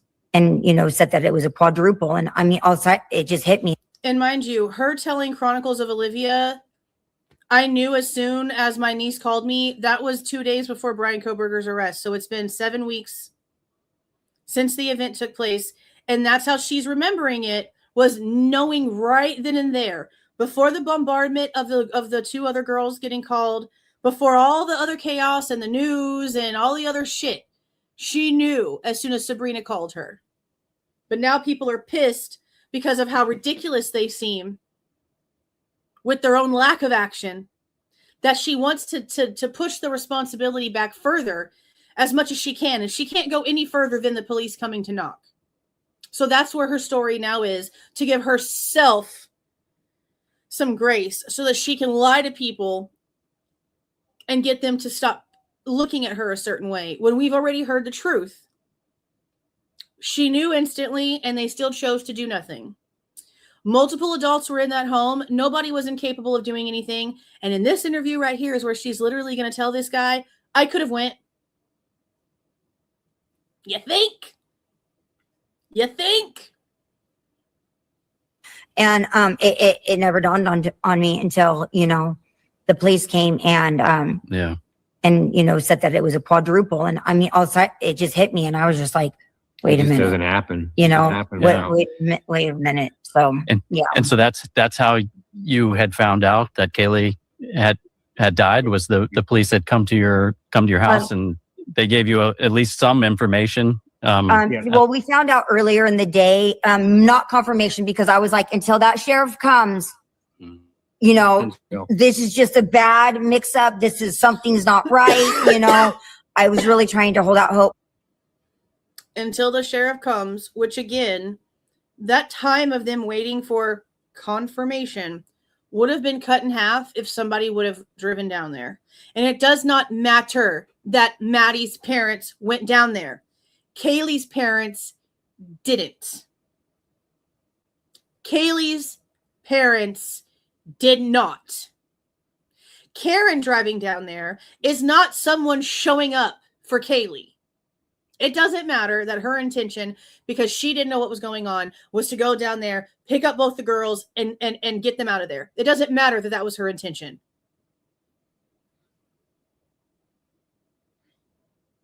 I wouldn't be leaving this up to anyone but me. Cool, you go down there and get your kid. I'm going down to get mine. Meet you there. No. Instead, they find out the truth and then decide to lie to Karen as she continues her journey down to the police station.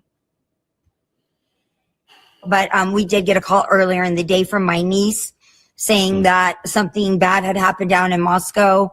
And her husband's cousin goes to U of I, and she had called them and said, is your cousin Kaylee Goncalves? And isn't your cousin? And Sabrina's like, yeah. And she's just like, I'm pretty sure that Kaylee died. Part of the, you know, community's not ready for something like this, but the university found out before we did, and then they did a vandal alert. So some of the students that were just sitting outside their knew house more than we knew. Yeah. So people are like, why don't we just jump in the car and drive down there? Well, we already had somebody driving down there.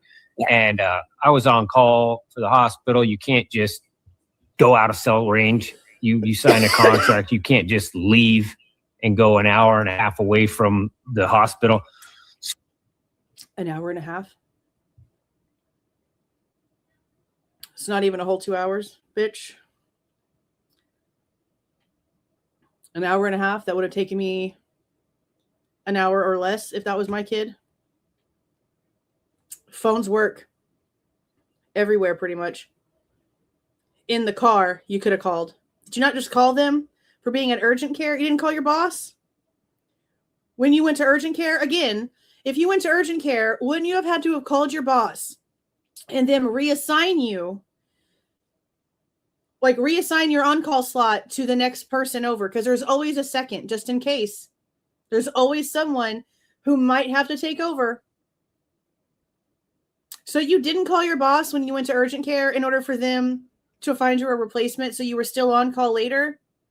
Like, I really want to see your medical records and your work schedule, Steve. Where's your doctor's note? Because I don't believe you, bro. I just don't. Sitting outside their Knew house. more than we knew. Yeah. So people are like, why don't we just jump in the car and drive down there? Well, we already had somebody driving down there. You can't tell because of his horrible grammar and his inability to use the correct form of there, and there.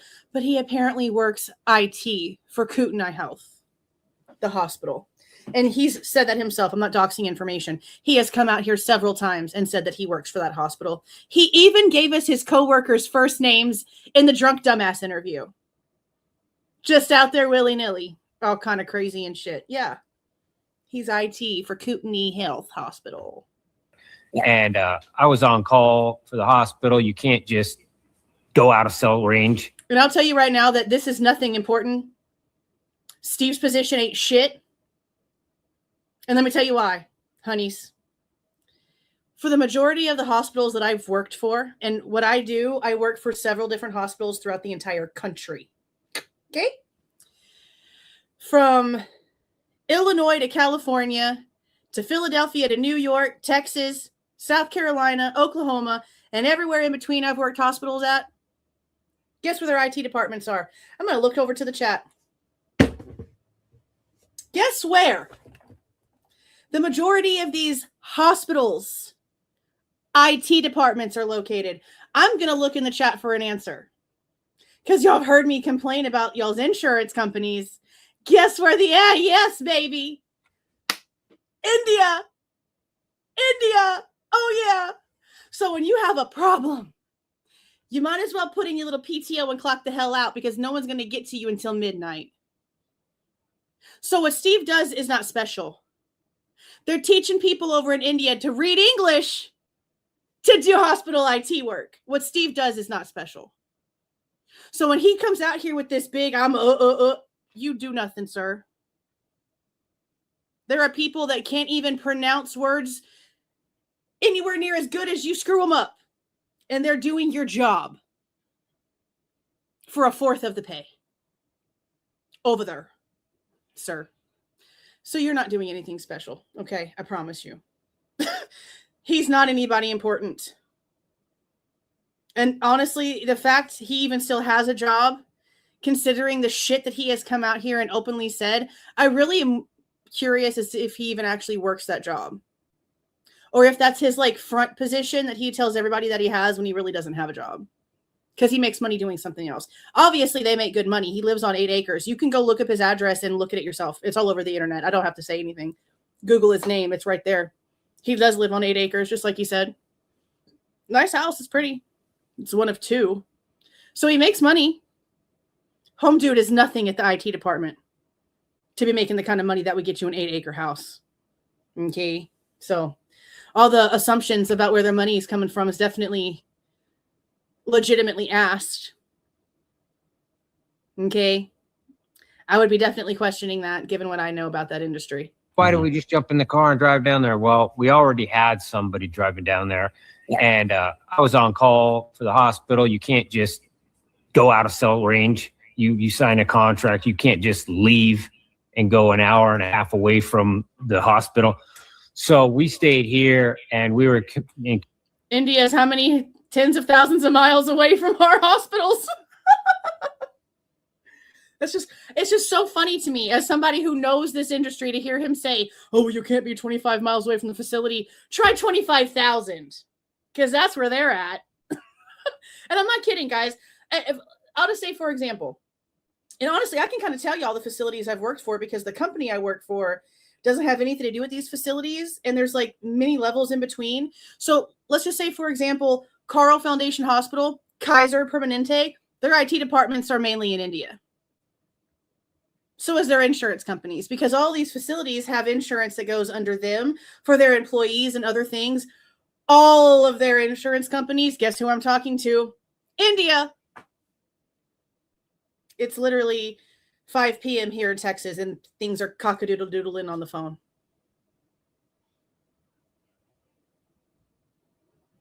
That's the reality of not just your insurance, but your medical facilities. That's why shit doesn't work right. That's why things aren't programmed correctly. That's why we just had a whole bunch of people get paralyzed off the wrong medication at a hospital a couple days ago. That's why Epic keeps getting hacked. That's why MyChart keeps getting people's information leaked and all this other bullshit, because they're sending your American information overseas to people who don't give a shit nor have to follow our rules. That's why everybody shits everywhere. It's all disgusting. I hate all of it. You see why I'm stressed out all the time? I fight for y'all every day with these damn insurance companies. And I am stressed, okay? Stressed.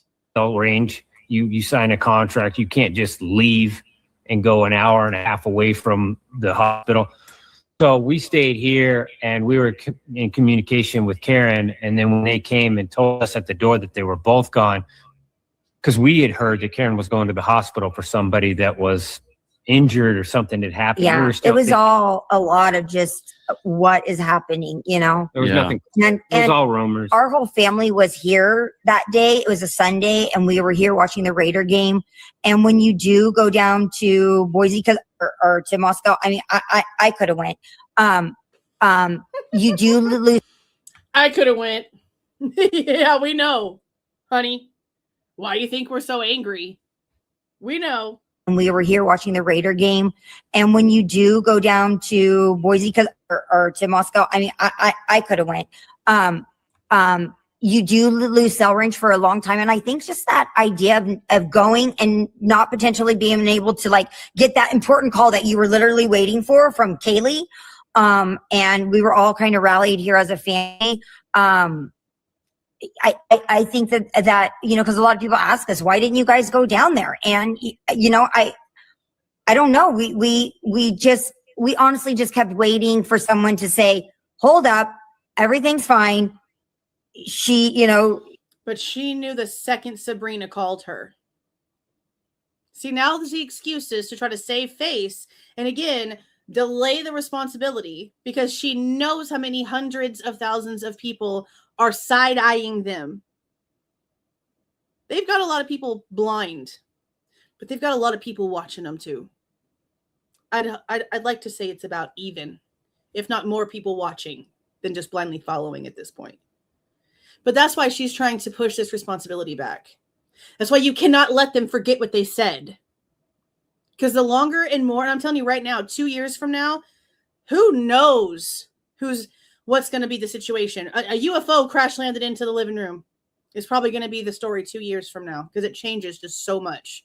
I don't know. We honestly just kept waiting for someone to say, hold up, everything's fine. She, you know, she drank too much last night or something and she's unconscious, but she's in the hospital. She's stable, but we were calling the hospital and we weren't getting confirmation of that. So, you know, our heads were just like. That's true. She does say when the cops came and knocked on the door, she took the hell off and ran off into the bedroom. Why would you do that? You just took off? You have all this shit going on and you're trying to figure out what's going on and you're being told all this crazy shit. You finally get what you're asking for and you run away. Like, that's crazy. Just stay put. Right now, just stay put. Let's get some more information. You know, it wasn't about a lot of rumors. Probably. Yeah, it wasn't about all the cars. Because it would have to be Steve's car, Kristi's car, Steve Jr.'s car, Kristi's mama's car, and Steve's mama's car. That's like 5 cars. You know? You know? Oh, you know, it's 2 hours away, and our daughter's not worth 2 hours of driving. It was nothing like that. That's exactly what she said. You were on call and you couldn't be more than 25 miles away from the hospital. You literally just said Kaylee was less important to you than these things. Pretend that you didn't all that you want to. That's what you did. That's what you said.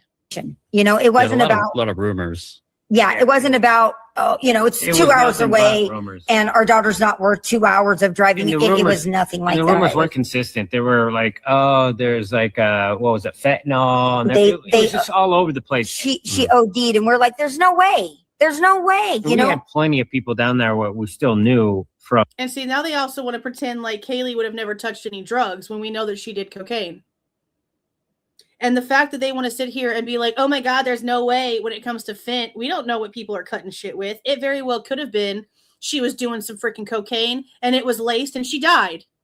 That could have easily been it. And they still would have just been like, nah, no way. There's cop cars everywhere and crime scene tape all over my daughter's house and she's not answering, but no, it's not true. I'm sorry. Just the simple fact that she wasn't answering the phone on time number 2 would have been enough. Like, screw everything else. Screw the TV and everything else. The second you get a call from your niece and your daughter doesn't answer on call number 2, you get out that door. You just talk to her. You know she's at her house. Leave. How long until they saw anything that could have given them any sort of something? Who knows? But all of you very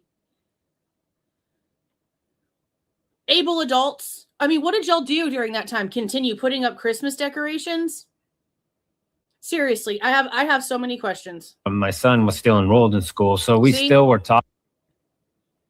In one story, Steve had graduated the year before, and in other stories, he was still enrolled. Just all over the place. She OD'd, and we're like, there's no way. There's no way, We had plenty of people down there what we still knew from my son was still enrolled in school. So we still were talking with people directly, and we just didn't know what was going on. Well, Stephen had graduated the year before, but he still talked to his See, so Steve doesn't even know when his son graduated. This has been consistent. This has been consistent. I'll get to Tammy's comment here in a second. This has been consistent. There is a very specific interview. Let me see if I can tell which one it is by just looking. Because I don't know if I have separated it yet, or if it's still in like this big, huge hours-long recording of a bunch of interviews that I have to tear out, like all them individually. Let me see if I can tell by what they're wearing in the screenshots. If I have it like where I can just pull it out real quick. It's just very strange because in the interview, they're talking about how Steve was going to be walking to get Kaylee's like a graduation certificate, and that they knew that they were going to have to do something for him separately for his accomplishments too, or something like that is how they put it.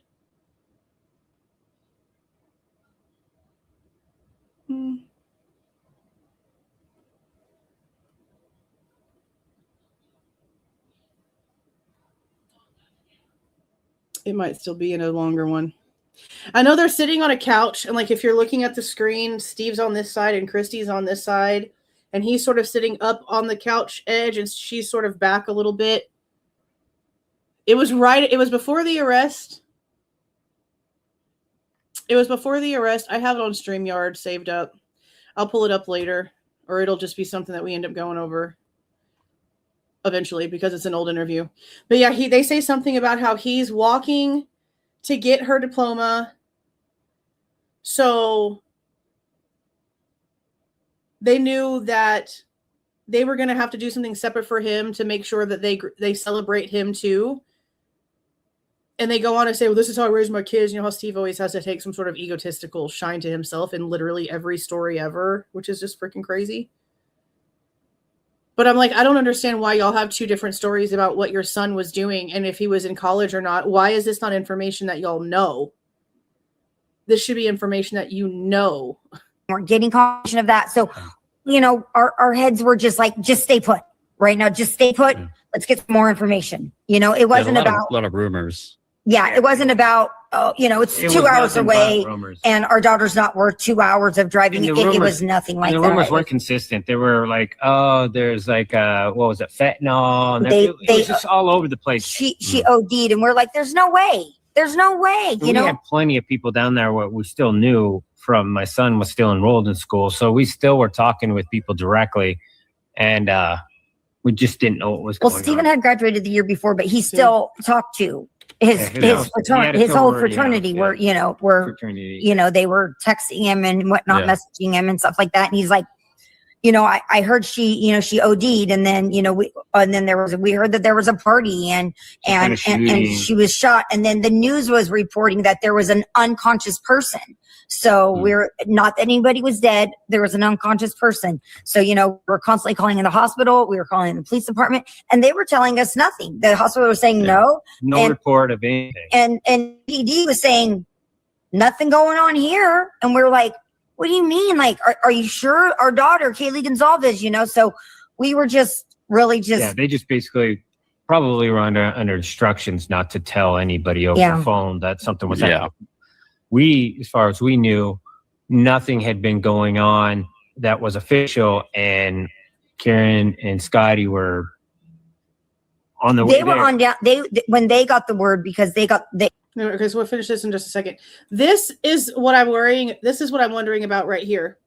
So that's why I'm curious, because if he actually went to urgent care and he had this like shingly type rash, there's no way that the doctor would have told him to continue to work.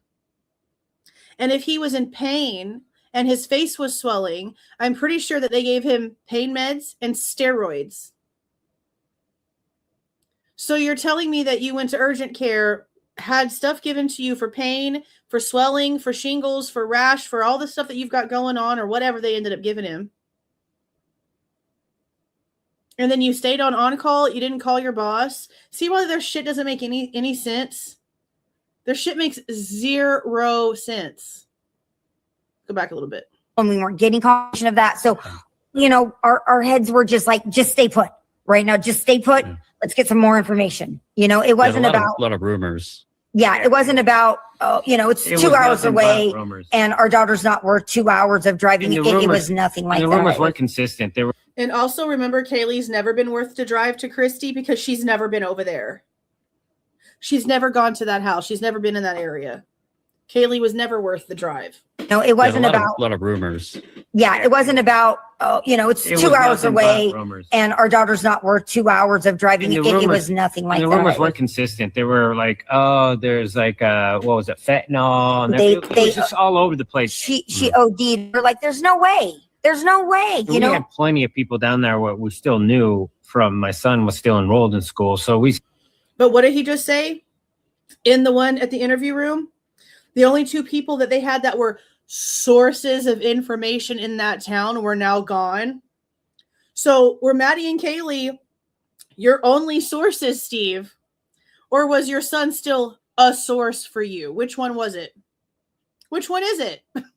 That's crazy. It's 2 hours away and our daughter's not worth 2 hours of driving. It was nothing like that. The rumors weren't consistent. They were like, oh, there's like just like your stories are not consistent. Funny how that happened, Steve. Funny how that happened.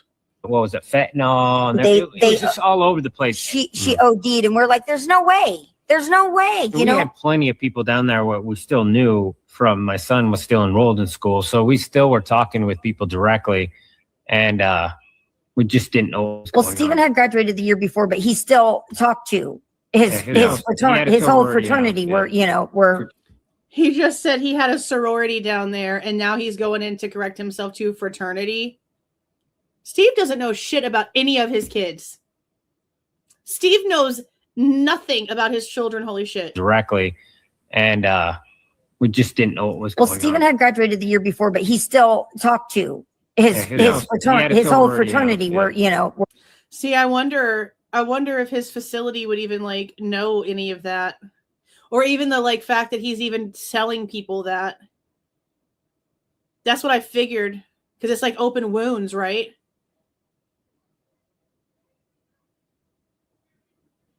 Yeah. Huh. Yeah, that's crazy. It sucks sometimes that HIPAA is a thing that you can't just FOIA. I mean, it's great and all. But then again, when you see the lax laws that I see, let me FOIA something, because you give it over to people who don't even understand what the hell they're reading. Why can't I FOIA something? At least let me know that they were admitted. You don't have to tell me the details. Can you just tell me if they have a date of service on file for that date? I mean, damn. Just give me something. They were texting him and whatnot, messaging him and stuff like that. And he's like, And again, I haven't seen the earliest I saw them on TV was the 23rd. The 23rd. So 10 days. Still talk to his whole fraternity. They were texting him and whatnot, messaging him and stuff like that. And he's like, I heard she OD'd. Yeah, I have no clue. That's why this whole thing with Steve is so confusing, because they've been so secretive about his involvement with stuff. And again, both of these parents have different times for when their son graduated college. That's horrible. Absolutely horrible. My son was still enrolled in school, so we still were talking with people directly, and we just didn't know what was going Well, on. Stephen had graduated the year before, but he still talked to his whole fraternity were, you know, you know, they were texting him and whatnot, messaging him and stuff like that. And he's like, Kristi told that story April 7th, 2024 on the interview room with Steve sitting next to her. Yes. You know, I heard she OD'd and then before. So to me, okay, what time did the Raiders game come on?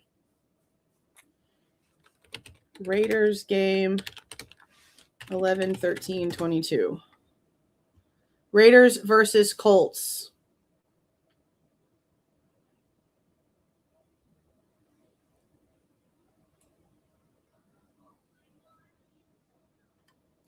(9:20 a.m.)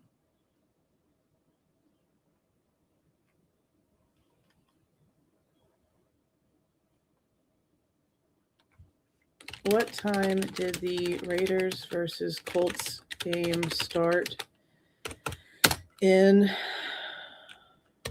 Idaho?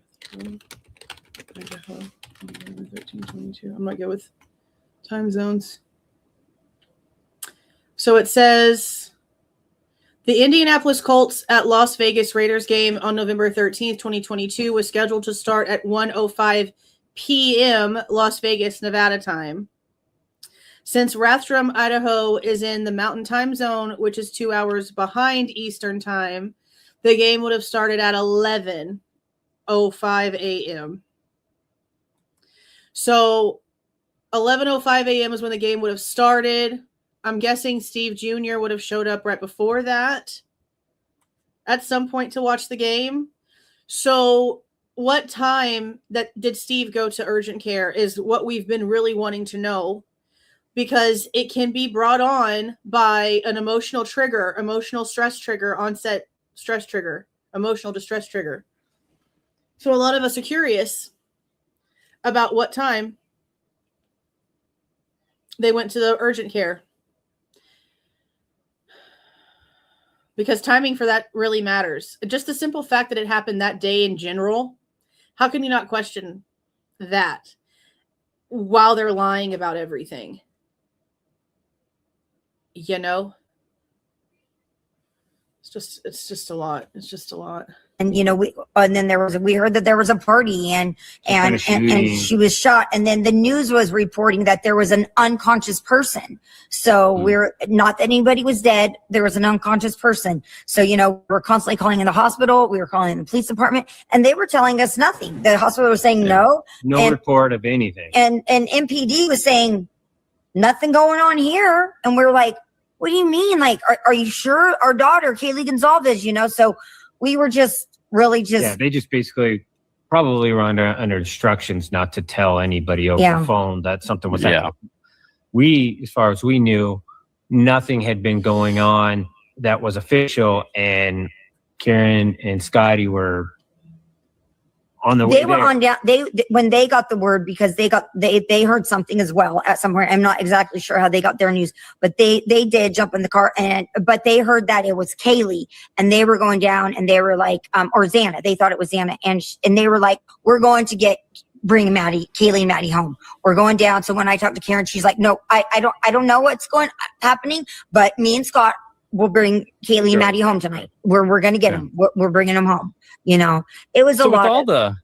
With all the rumors and everything, I mean, that can be really confusing, and obviously you're not getting any updates from official sources. But when the police finally did come to your door, did they have any information at all, or were they just telling you that Kaylee had passed away and to contact Moscow Police Department?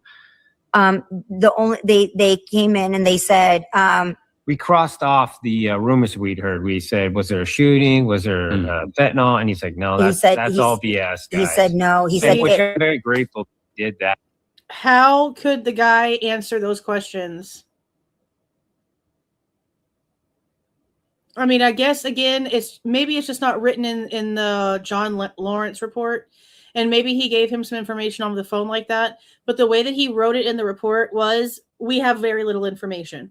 So to me, if you're telling me that you told the officer who's given the parents the death notice that you have very little information to go off of when he's asking you what he needs to say to the parents, I'm not expecting the guy to be able to run down all the rumors, you know? So this is just interesting to me. That's why another reason I really wanted the damn body cam of the death notice, because I don't believe them. I don't believe them. Because he told us. He said no, it was none of that. told He me said no. this was a homicide. That's what I requested over the weekend. I got an email this morning asking for Steve and Kristi's date of birth so they could verify the address I gave them with the date of birth. They found the information, but then denied it for privacy. They're not giving it to me. Not even the written report. They will not give it to me. And I said, a homicide. And he said, I said, she was murdered. And right now we're still thinking just Kaylee. I said, she was murdered. Somebody murdered her. And he said, that's the first time we actually heard of a murder. He said, so people who are thinking that we just jump in the car and drive. I was on call, hospital. I'm supposed to be within 25 miles of the hospital. And you're not going to just jump in there when you've only heard it's an unconscious person at a party. See his dumbass face? It's like he's trying to laugh at the people that think, oh my God, they really think that we should have left for an unconscious person. Peasants. That's the kind of feeling it is. Hospital.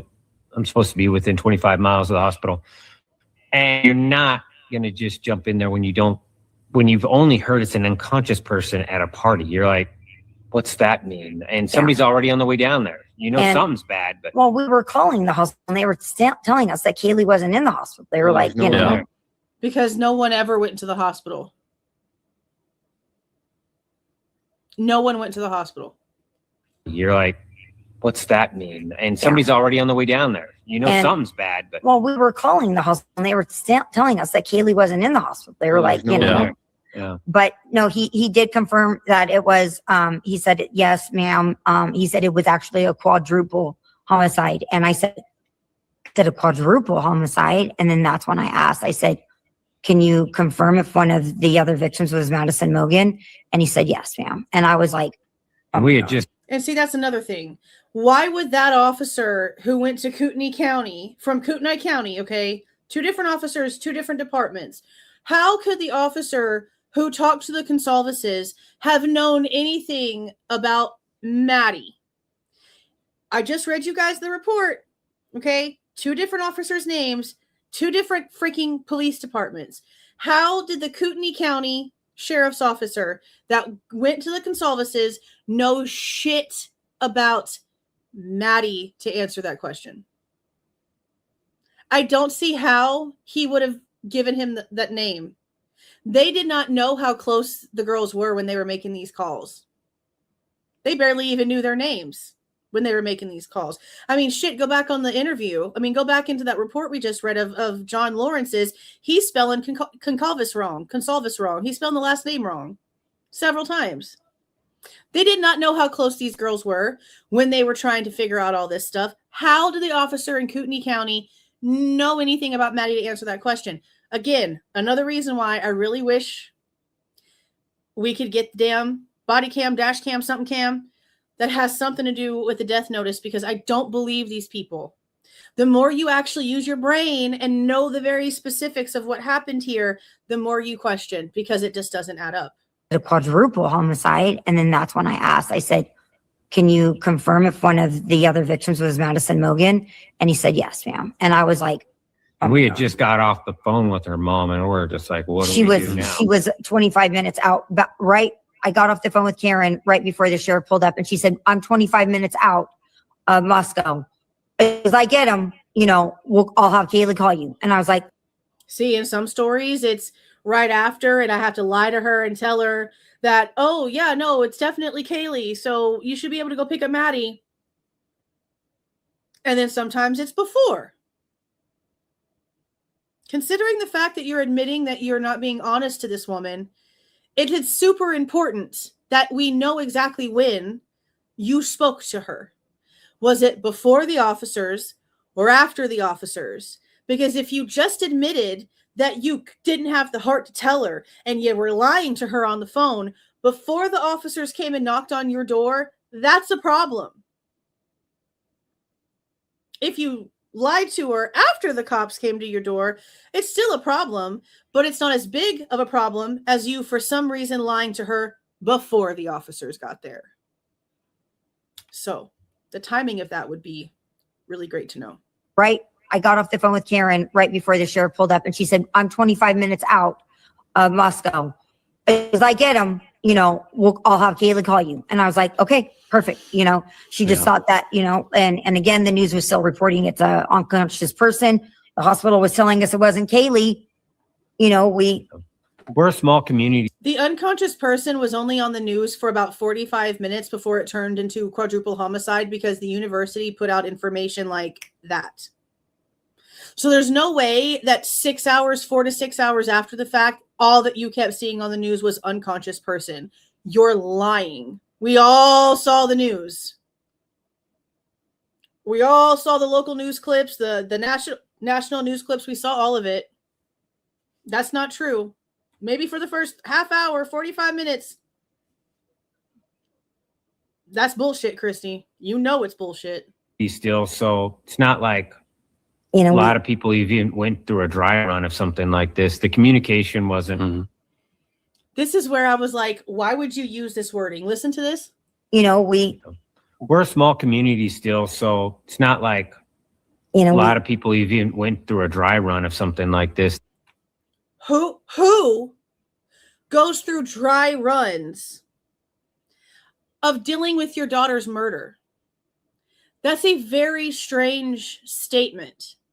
And regardless of how big this ended up being, a death notice is a death notice. Whether it's from an accident where someone died, a murder, a suicide, a death notice is a death notice. Police have a protocol that they follow regardless of the crime. And even those very simple things were not followed. And again, MPD would have been able to have contacted them faster if Kaylee had their information at all on her university stuff.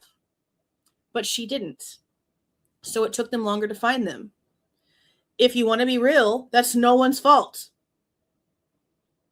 It's no one's fault. Maddie didn't even have her parents' information on there. They had to go and track them down too. The difference, Karen and Scott immediately got their asses in the vehicle and took the hell off before knowing anything, before getting contacted by the cops. Because remember, the report we just read said by the time the officer got there, Scott and Karen were already gone and on the way to Moscow.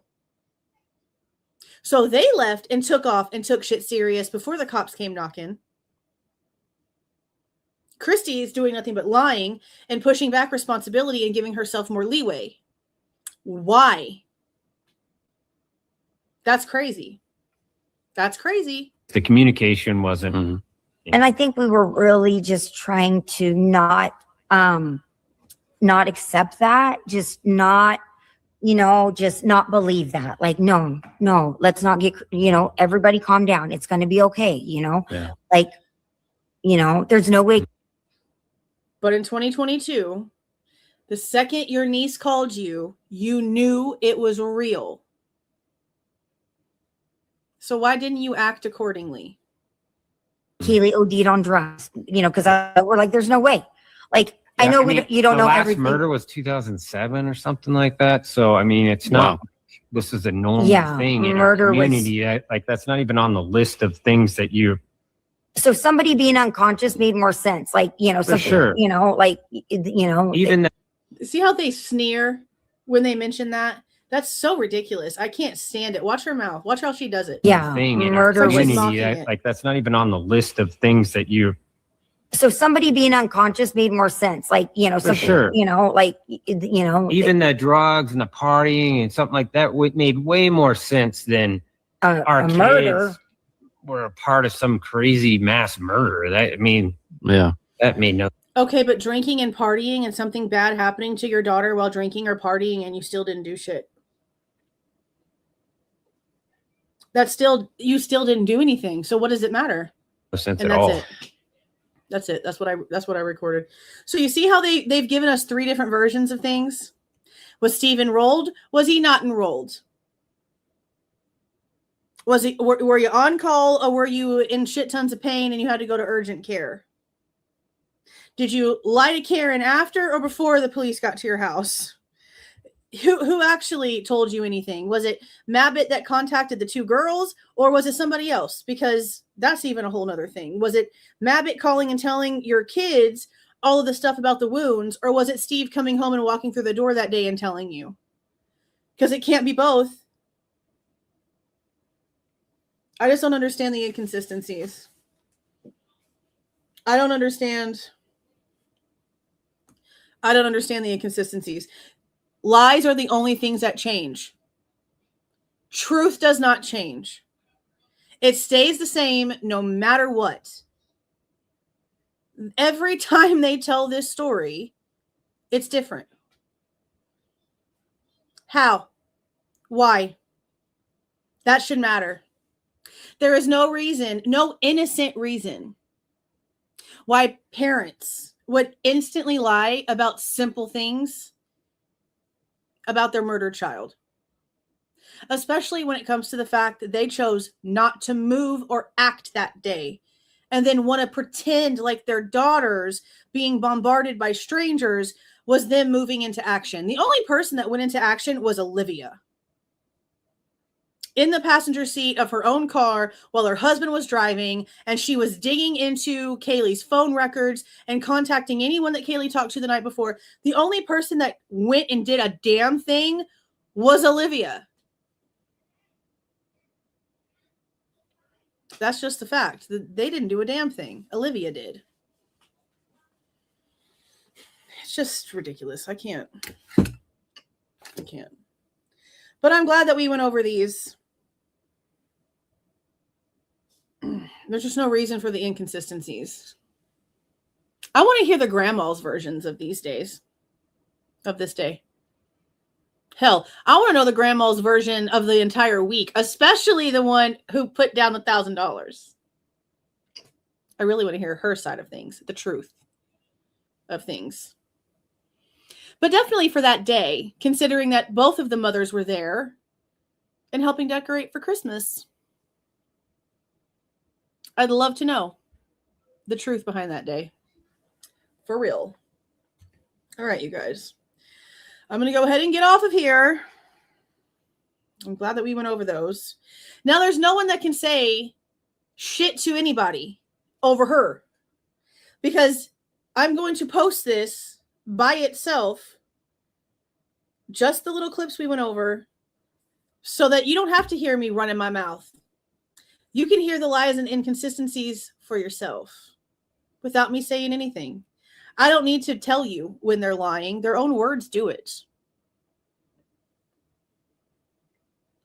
It's pathetic. It's sad. It's not necessary. Except for them, it is. It's some sort of weird self-preservation. And that's what we're trying to get down to.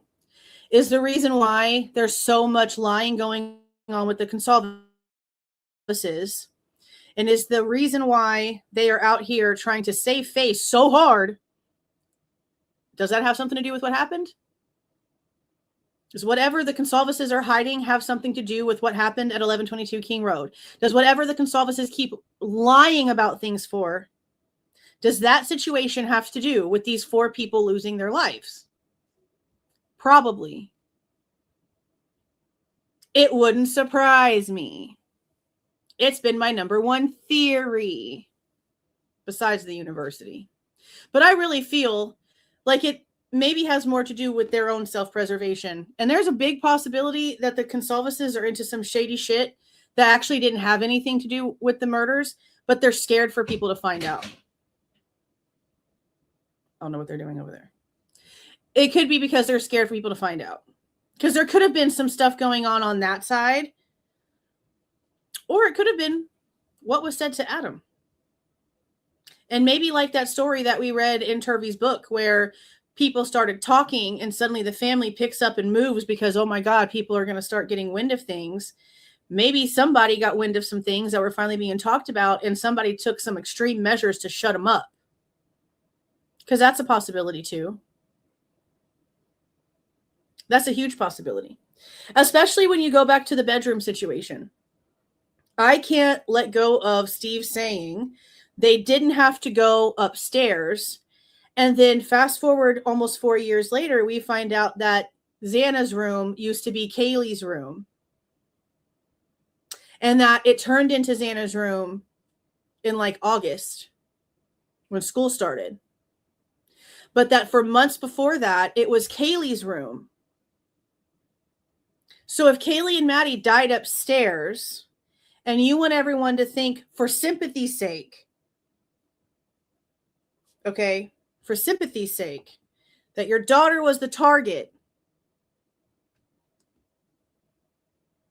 why say that? Why say that? If you know that she was on the second floor. Somebody asked in chat if the Goncalveses were aware that Kaylee switched rooms. And with that comment, I wonder. Because then I wonder, did they know and maybe somebody gave whoever is responsible for this the wrong information on purpose? And that's why Steve says, oh, they didn't have to go upstairs because whoever did this was given the wrong description of where to go in the house. The wrong description of who they were looking for, maybe. And maybe Steve knows that, and that's why he can come out here and say, they didn't have to go upstairs. Why, Steve? Because whoever's responsible knew exactly where your daughter was before based off information given to them by somebody? Purposely inaccurate? Purposely wrong so someone else got punished? Maybe that's exactly what happened. Maybe people went into that house to handle up on punishing Steve for something, and he gave them the wrong information, killed Xana and Ethan, realized it was the wrong girl, found Kaylee and Maddie, and finished it. That's possible. Why Dylan would be left alive, I don't know. I don't know. But she's lying too. So that's why you have to really question the relationship here. How much underground information do we really know about whatever communications or connections they might have all had before this? Because I didn't know that Xana and Kaylee went to high school parties together, or that Jack Decor worked with Jazz before. I didn't know any of that. I didn't know that Jack also knew Xana from high school because of these parties, and he would see her at these parties when he'd go with Kaylee. I didn't know any of that. How many other connections do we not know here that could have something to do with something? And then the drug thing. Okay, I'm a 5%er.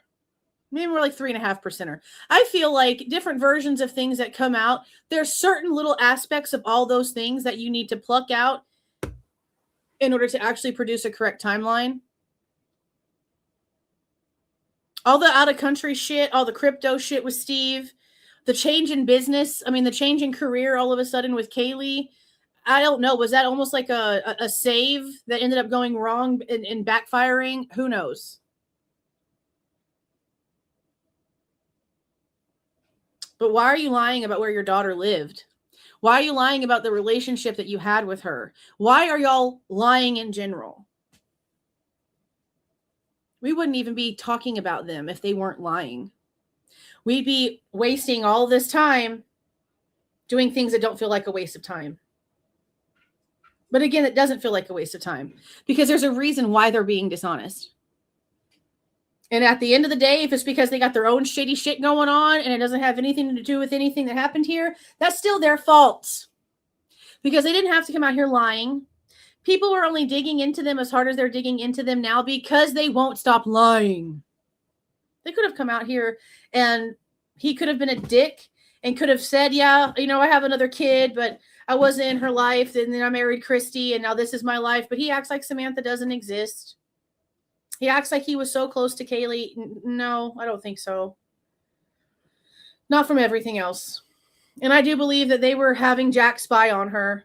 I think that's why he was borrowing their car, but he wasn't allowed to the parties, and why they take up for him so much, even though he wasn't answering the phone. That's a weird ass dynamic right there. And why are we keeping that facade up? Why are we still pretending that Jack was Kaylee's boyfriend? Why are we keeping up that weird fantasy life that the Goncalveses wanted for her? Oh, speaking of, here's a little treat for the end of the live. Since I was looking for a specific video, I did happen to find in my archive this very specific video.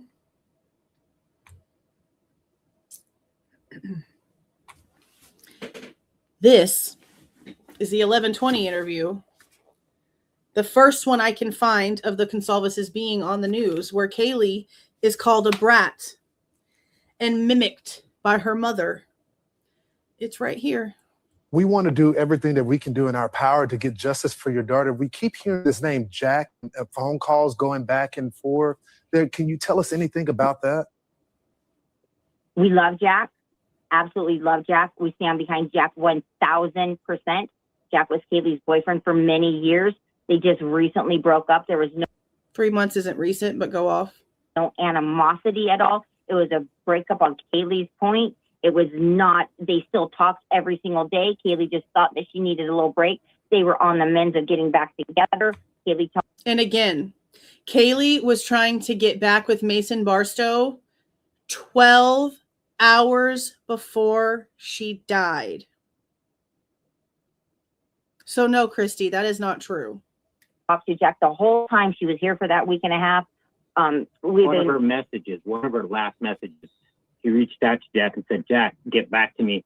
And he didn't. She goes, we share a dog together, which they did. She's like, you need to reach out to me. So. And what did Jack say about when those text messages were?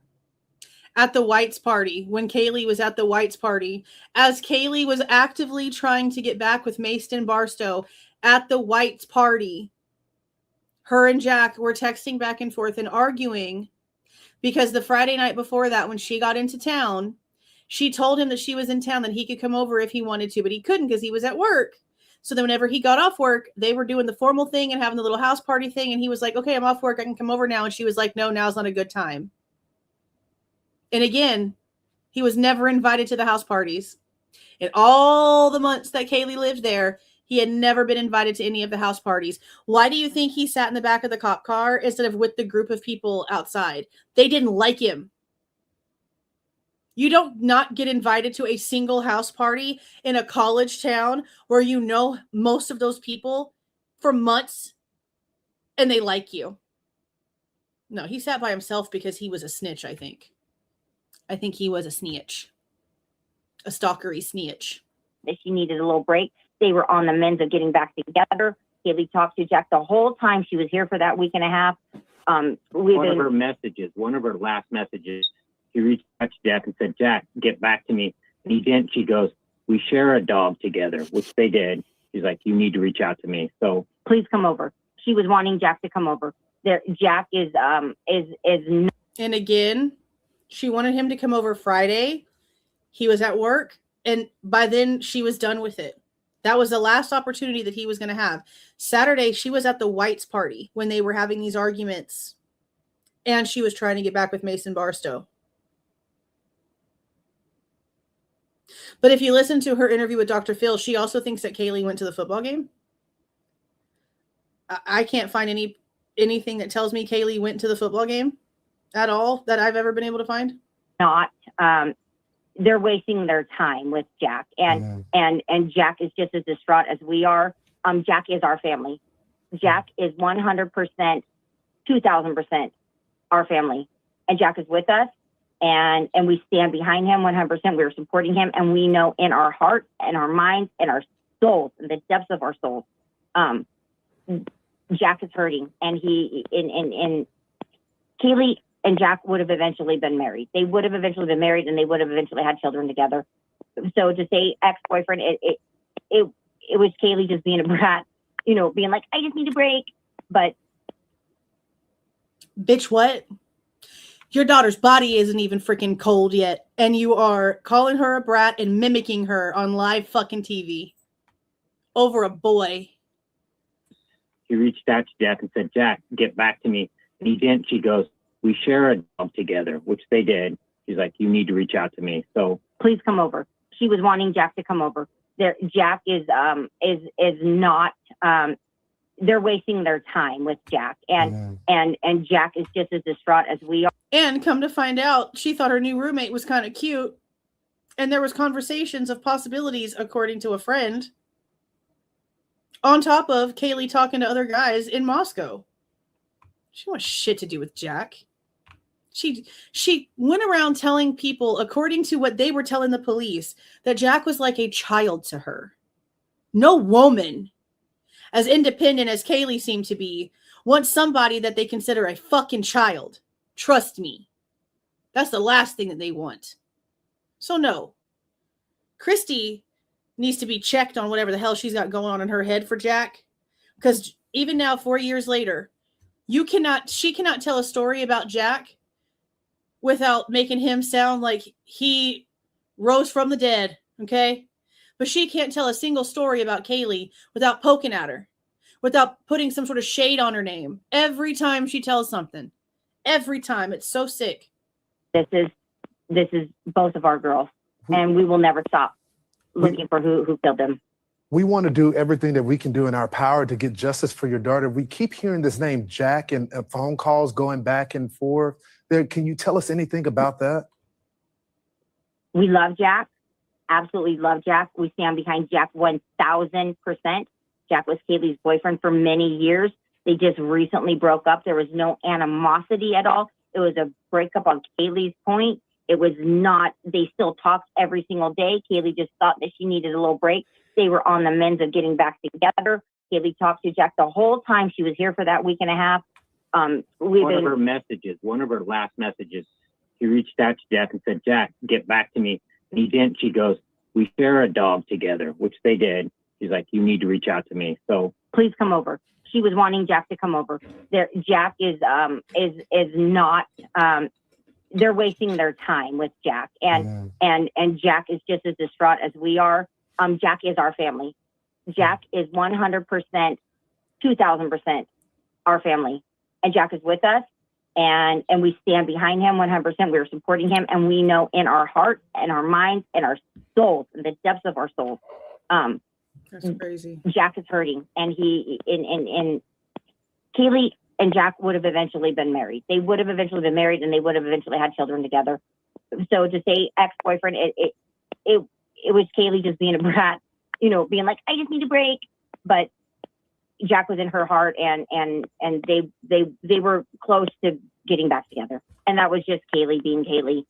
They don't even sound sad. They don't sound like they're on Xanax or anxiety medications or Valium or anything to calm their asses down either.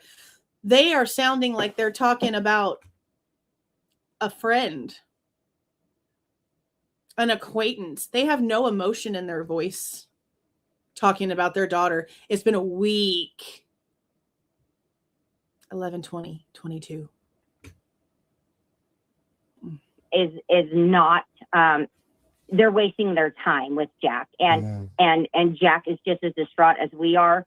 Jack is our family.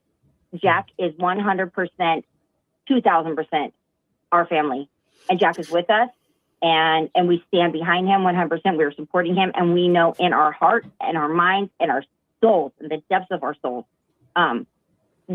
Jack is hurting, and Kaylee and Jack would have eventually been married. They would have eventually been married, and they would have eventually had children together. So to say ex-boyfriend, it was Kaylee just being a brat, being like, I just need a break. But Jack was in her heart, and they were close to getting back together. And that was just Kaylee being Kaylee. Oh so God. Absolutely, Jack is no. We don't think he's a suspect at all. Wow, ma'am. That is the first time the Goncalveses ever talked on the news. That is the very first impression of Kristi Goncalves that the world got. I have not liked her since. 11/20/2022. Steve, I still was supporting. I even did a video when that one ex-FBI Navy SEAL guy came out and was like, that dude's got problems. We need to be watching him. People should be questioning Steve. I took up for that piece of shit. And then we found out more. We found out about Samantha, and we found out about the lies. And once you've lied about one thing, I can't trust a damn thing that you've said. And then when we consistently keep finding you in lies, and we can take what you said this date with proof, and then take what you said this date with proof, how are we the bad guys for asking why the hell you're not being honest? It's always the messenger that gets shot, never the person being a piece of shit. It's amazing. Amazing. Amazing. My God. Okay, I'm done. I'm glad that we went over those two very important clips, because those are very important clips that we've been discussing for a super long time. So to have them both in one little beautiful bubble with a little bow, beautiful, beautiful. So stupid, my God. It's so dumb. Insane. To say brat's one thing, but then to also mimic her. I do that to people I don't like. I do that to people when I'm mad, when I'm aggravated, when I don't do that to people when I'm trying to say something nice about them. I mimic Gypshit Rose and I mimic Cy Ray, Hippler, Steve. Like, what? That's something that you do when you're trying to be an asshole, a sarcastic shithead. That's when you do that. Your daughter has been dead for 7 days. And you were coming on the news with no vibrato of emotion in your voice, saying all of that shit and taking up for Jack, taking up for the piece of shit who was stalking her and being the little errand boy and telling her business to y'all every damn second of the day. Tell me I'm wrong, I dare you. Well, digging at her. See, from day one, she could not tell a story about Kaylee without making a dig or talk about Jack without putting him on a pedestal since day one. There's a lot of weird shit when it comes to moms that act like Kristi. I really do believe the relationship between her and Jack should probably be looked at more. It's creepy. Ugh. And remember the way that Steve looked at him at the memorial?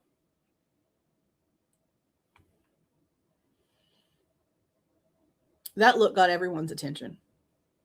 I don't even have to show it to y'all. Y'all seen it in y'all's little memory box right now, aren't you? I know I am. Yeah. They seem to have cared more about Jack and Maddie than they do about Kaylee. And that's in how they talk about them.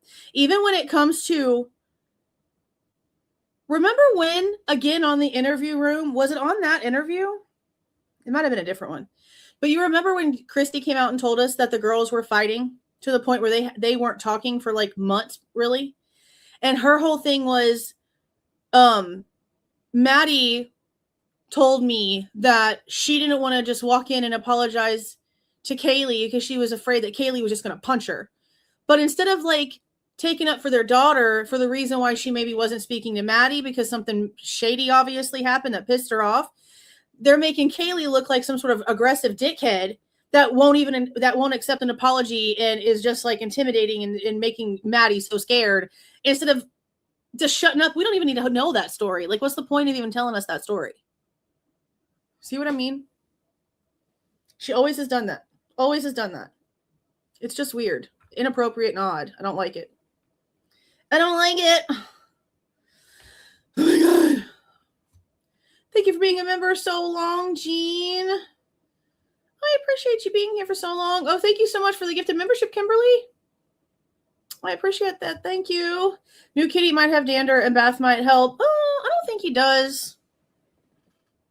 I'm allergic to like little kittens dander. Like when we got Lipsy and Link, he made me sneeze for a few weeks.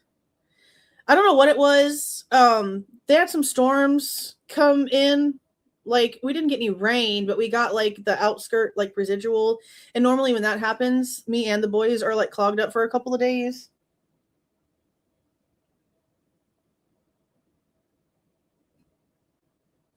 He's still just like chilling in his tree. The bubbles. He's looking at me like, ugh. I know it's going to take him a minute. But he's eating at least. He's eating some of his favorite snacks, like those, she had a bunch of those big containers of like catnip hard treat things, like 3 different flavors. So every now and then I'll pass by and just like put a few in front of him. Because he won't eat food. I put the water next to him, but he's not really drinking it. She said he didn't eat or drink for like 2.5, 3 days when she first brought him. And I know it's probably going to be a little bit longer this time because, again, this is the 4th place he's been in a year. But at least he's in his own little tree thingy and he's comfortable.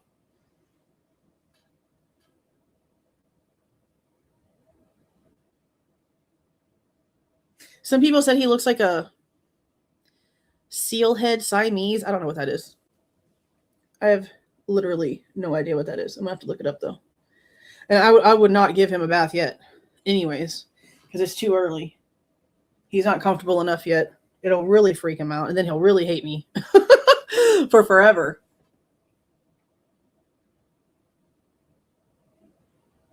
Plus, he was an indoor kitty cat. He's so silky. Oh, my God. He's so soft. He'll be all right. He'll be all right. Ooh. Thank you for being a member for so long, Rosie. I tagged you on a short. SG saying weird things. I'll have to go check it out. He always says weird shit. My God. He's such a weirdo. Super weirdo. Thank you for the 5, Rosie. Thank you for always speaking the truth and for being a spicy girl. Well, I can't help it for some reason. I can't help it for some reason. Hey, El Cerrone. Thank you for being a member for so long. You've been here for a long time. I know it's been longer than about a year. So glad you're back. Well, thank you for being a member, Kimberly. 6 months. That's awesome. Thank you. Thank you for a great live. Thank you for a great Julez live for my birthday. I'm sad I missed your birthday yesterday. I didn't do my UFO thing either. But I also, we were trying to, it's been freaking busy with these kitties, It's been super busy with these kitties. But happy birthday. I hope you had a great birthday. I hope you had a great birthday. All right, you guys. I'm going to go ahead and get off of here. I'm going to go give him some more treatsies. Pet him on his little head. Go out there and see the other aminals. Zelda is not like it not being able to come in here. But I'm trying to give him some of his own space. Lipsy's not liking it either. She keeps trying to get in here and just stare at him. She looks at him real funny, and then she just like slowly gets into a little seat. And then she tries to inch closer. She sniffs him. Inches closer. She's so funny. She's trying to get all up in his face. I know she's trying to lick his head. Like that's her thing. I know she's trying to get up to him and lick his head. It'll happen probably sooner than anybody else getting close to him. It'll be Lipsy licking his head. That's what's going to end up happening. They'll be good, though. All right, you guys, I am going to go ahead and get off of here. Thank you so much for coming in here tonight and going through these. Facts matter. Lies are not cute. Doesn't matter who you are. Lies are not cute. I will see you guys tomorrow. It is Tuesday tomorrow, so make sure you eat your tacos. And we should be able to do 3 lives tomorrow. We've got a lot of interviews to still catch up on. Plus, there's a lot of stuff that's been going on that has been pretty big topics that we do need to kind of touch on over here ourselves just to make sure that everyone is in the loop of everything. I know that there is stuff when it comes to the Synology system versus the Spillman system that Accomplished Day has put together by going through the EWU documents and finding more information than I was able to pull from the declarations of Tim Smaldridge and Chief Dollinger about the system and the way things are, which is pretty important. And then I know that Harsh Reality did a video, or maybe it was a live, I don't know what he did, the other day about emails from Cyray. I have those emails. I don't know if he showed them on his channel, but I asked him when I finally read his email. He'd already done the live like days before I even saw the email to respond to him. But he said I could show them, or at least I can say, I'm going to show him. If you're going to tell me, I can tell you that I've seen them. When we talk about these little emails from Cyray, I'll just show them. He's trying to basically, if you hadn't noticed, again try to act like something changed in between the custody queens and Bryan Inton. And the only thing that changed was the PCR filing, but his story didn't change. What he said on the custody queens and what he said on Bryan Inton is the same story. He just exaggerated a shit ton more with Bryan Inton. When he changed was somewhere in between the plea and custody queens. But he's acting like something changed between custody queens and Bryan Inton, and that's not true. That's not true. So we need to talk about that because Cy needs to quit lying. And again, it's so funny when Steve sits there on drunk turkey face and starts talking all this shit about Turvey, but every little bitty detail that he is spewing out of his mouth is about Cy. But he's saying it's about Turvey. It's literally about Cy. This is the strangest shit. This is the strangest shit literally ever. I'm going to go ahead and get out of here before I continue talking on forever because I could probably continue on until 7 o'clock in the morning because this shit is nonstop, but I'm going to try to slow it down. Probably 10:45 for the first one is probably what time I'll be going live in the morning. I'll figure out what exactly we're going to do. It'll probably just be an interview because we still have on this channel. I know there's a few still in the duplicate stuff that I have not been able to go over that yet either. Oh my God, there's so many freaking things. I need a clone. And then I just need to be able to absorb everything into my one brain that they also do so that I have the time. This is insane. We still have to go through Sophia, Tim DeWolf, Aiden McKenty, David Jensen, the AR person that's a friend of Chestnut and Showalter. From Connor's channel, and then Accomplished Day has Devry Duff and Jacqueline Bellevue. So the Jacqueline Bellevue one is super important. She says something crazy. That's probably the one we're going to go through in the morning. I'm just going to write it down right now. That's what we're going to do in the morning because she says some crazy shit. One very important crazy statement that I think needs to be discussed. And then Outcast has the Jack D in the back of the cop car, Noon's patrol radio video, Tyler Yelk, which is a football coach, and then the Reed Offshin guy. I'm pretty sure that Devry Duff is the cat girl. Isn't it the cat girl? The cat girl that they tried to coerce into saying was her SUV. I think that's her. I think that's the one. Interesting stuff. But we need to go over those, especially since we're getting down to, should be soon here that we get something from Kohberger's attorney with the official PCR filing from the legal side of things. I don't see how it could go much further. Is there a deadline? I guess that's what I need to know, and I don't know. Is there a deadline after Kohberger's attorney is assigned to him that he has to file his version of the PCR? Again, I want it to be intricate. I don't want it rushed, but I know that we are running out of time to be able to get caught up on things before stuff kicks back off again.